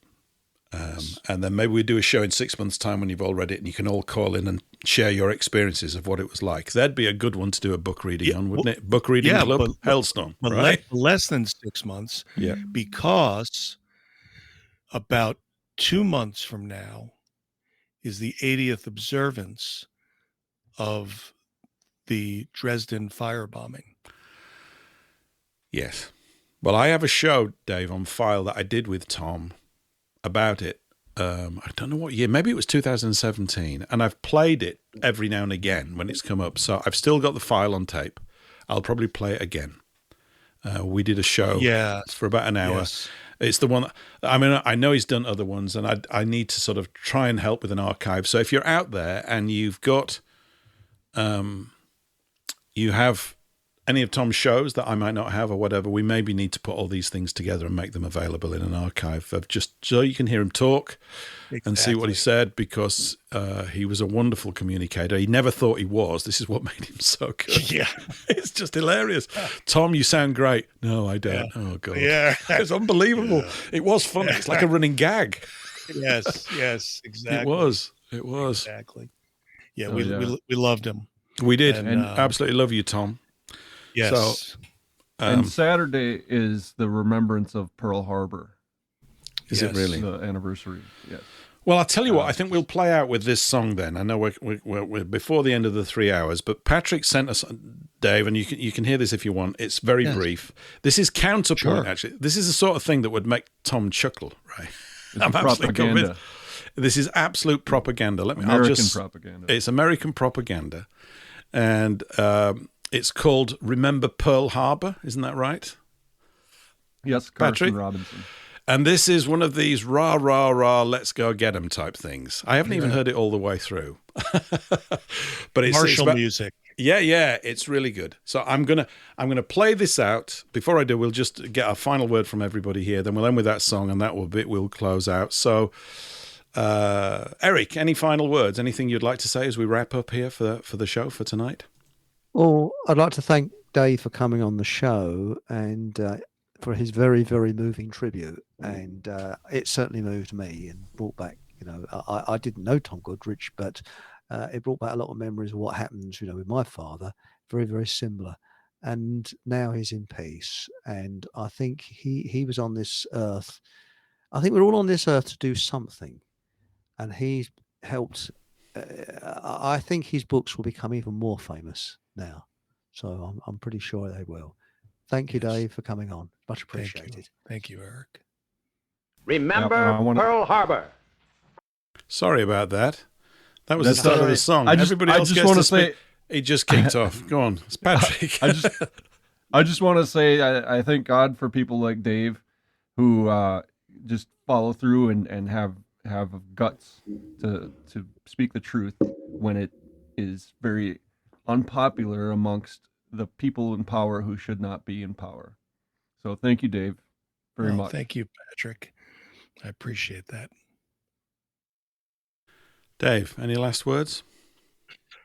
Yes. Thank you, Eric, Patrick, and of course, Paul, for taking the time out to honor our great friend, Tom. And he's gone, but it doesn't feel like it. It feels like he's with us now. In fact, I can almost hear his self-deprecating tone right now. Going, oh yeah, I'm not. Yeah. So he is in a better place, I believe. And I think the way that we can honor him is, and I believe that Eric was correct, that Tom's work is only going to become more well known. A lot of artists who are celebrated today, of course, in their lifetimes, died in ignominy and poverty and misery. Tom certainly wasn't like that, but fortunately, but I think his work, his body of work, will become more and more popular as we continue to march toward the finish line, toward the end zone. And of course, that end zone is being able to have unfettered free speech. And that's what they fear the most. So thank you, Eric, for your kind words, and Patrick for your kind words, and Paul for your friendship and your show, and Tom for everything you gave to all of us and to the world. Brilliant, Dave. Brilliant. Absolutely wonderful show. Very, very different tone this week because it had to be, and it was. I want to thank everybody in the Rumble chat for all your comments. We've not really had too much time for them, but I can see that it's been very lively. We've had a very large audience, a very good audience on Rumble today. So thank you, everybody, for tuning in. And this one is for you, Tom, because this is the sort of stuff that you would have never have played in a million years. This is complete counterpoint, and I haven't even heard it all the way through, but I'm pretty sure it is. This is Remember Pearl Harbor by Hank Fan. I have no idea what that means. This is one of these things. No, it's Carson Robinson. Robinson. Carson Hank Robinson. Fan's the YouTube it was swiped from. Okay, cool.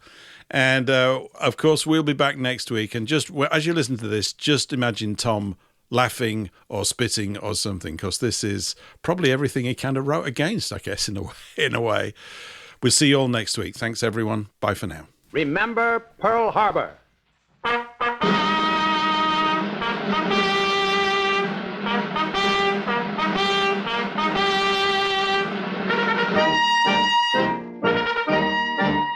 Remember Pearl Harbor when you sight down the barrel of your gun.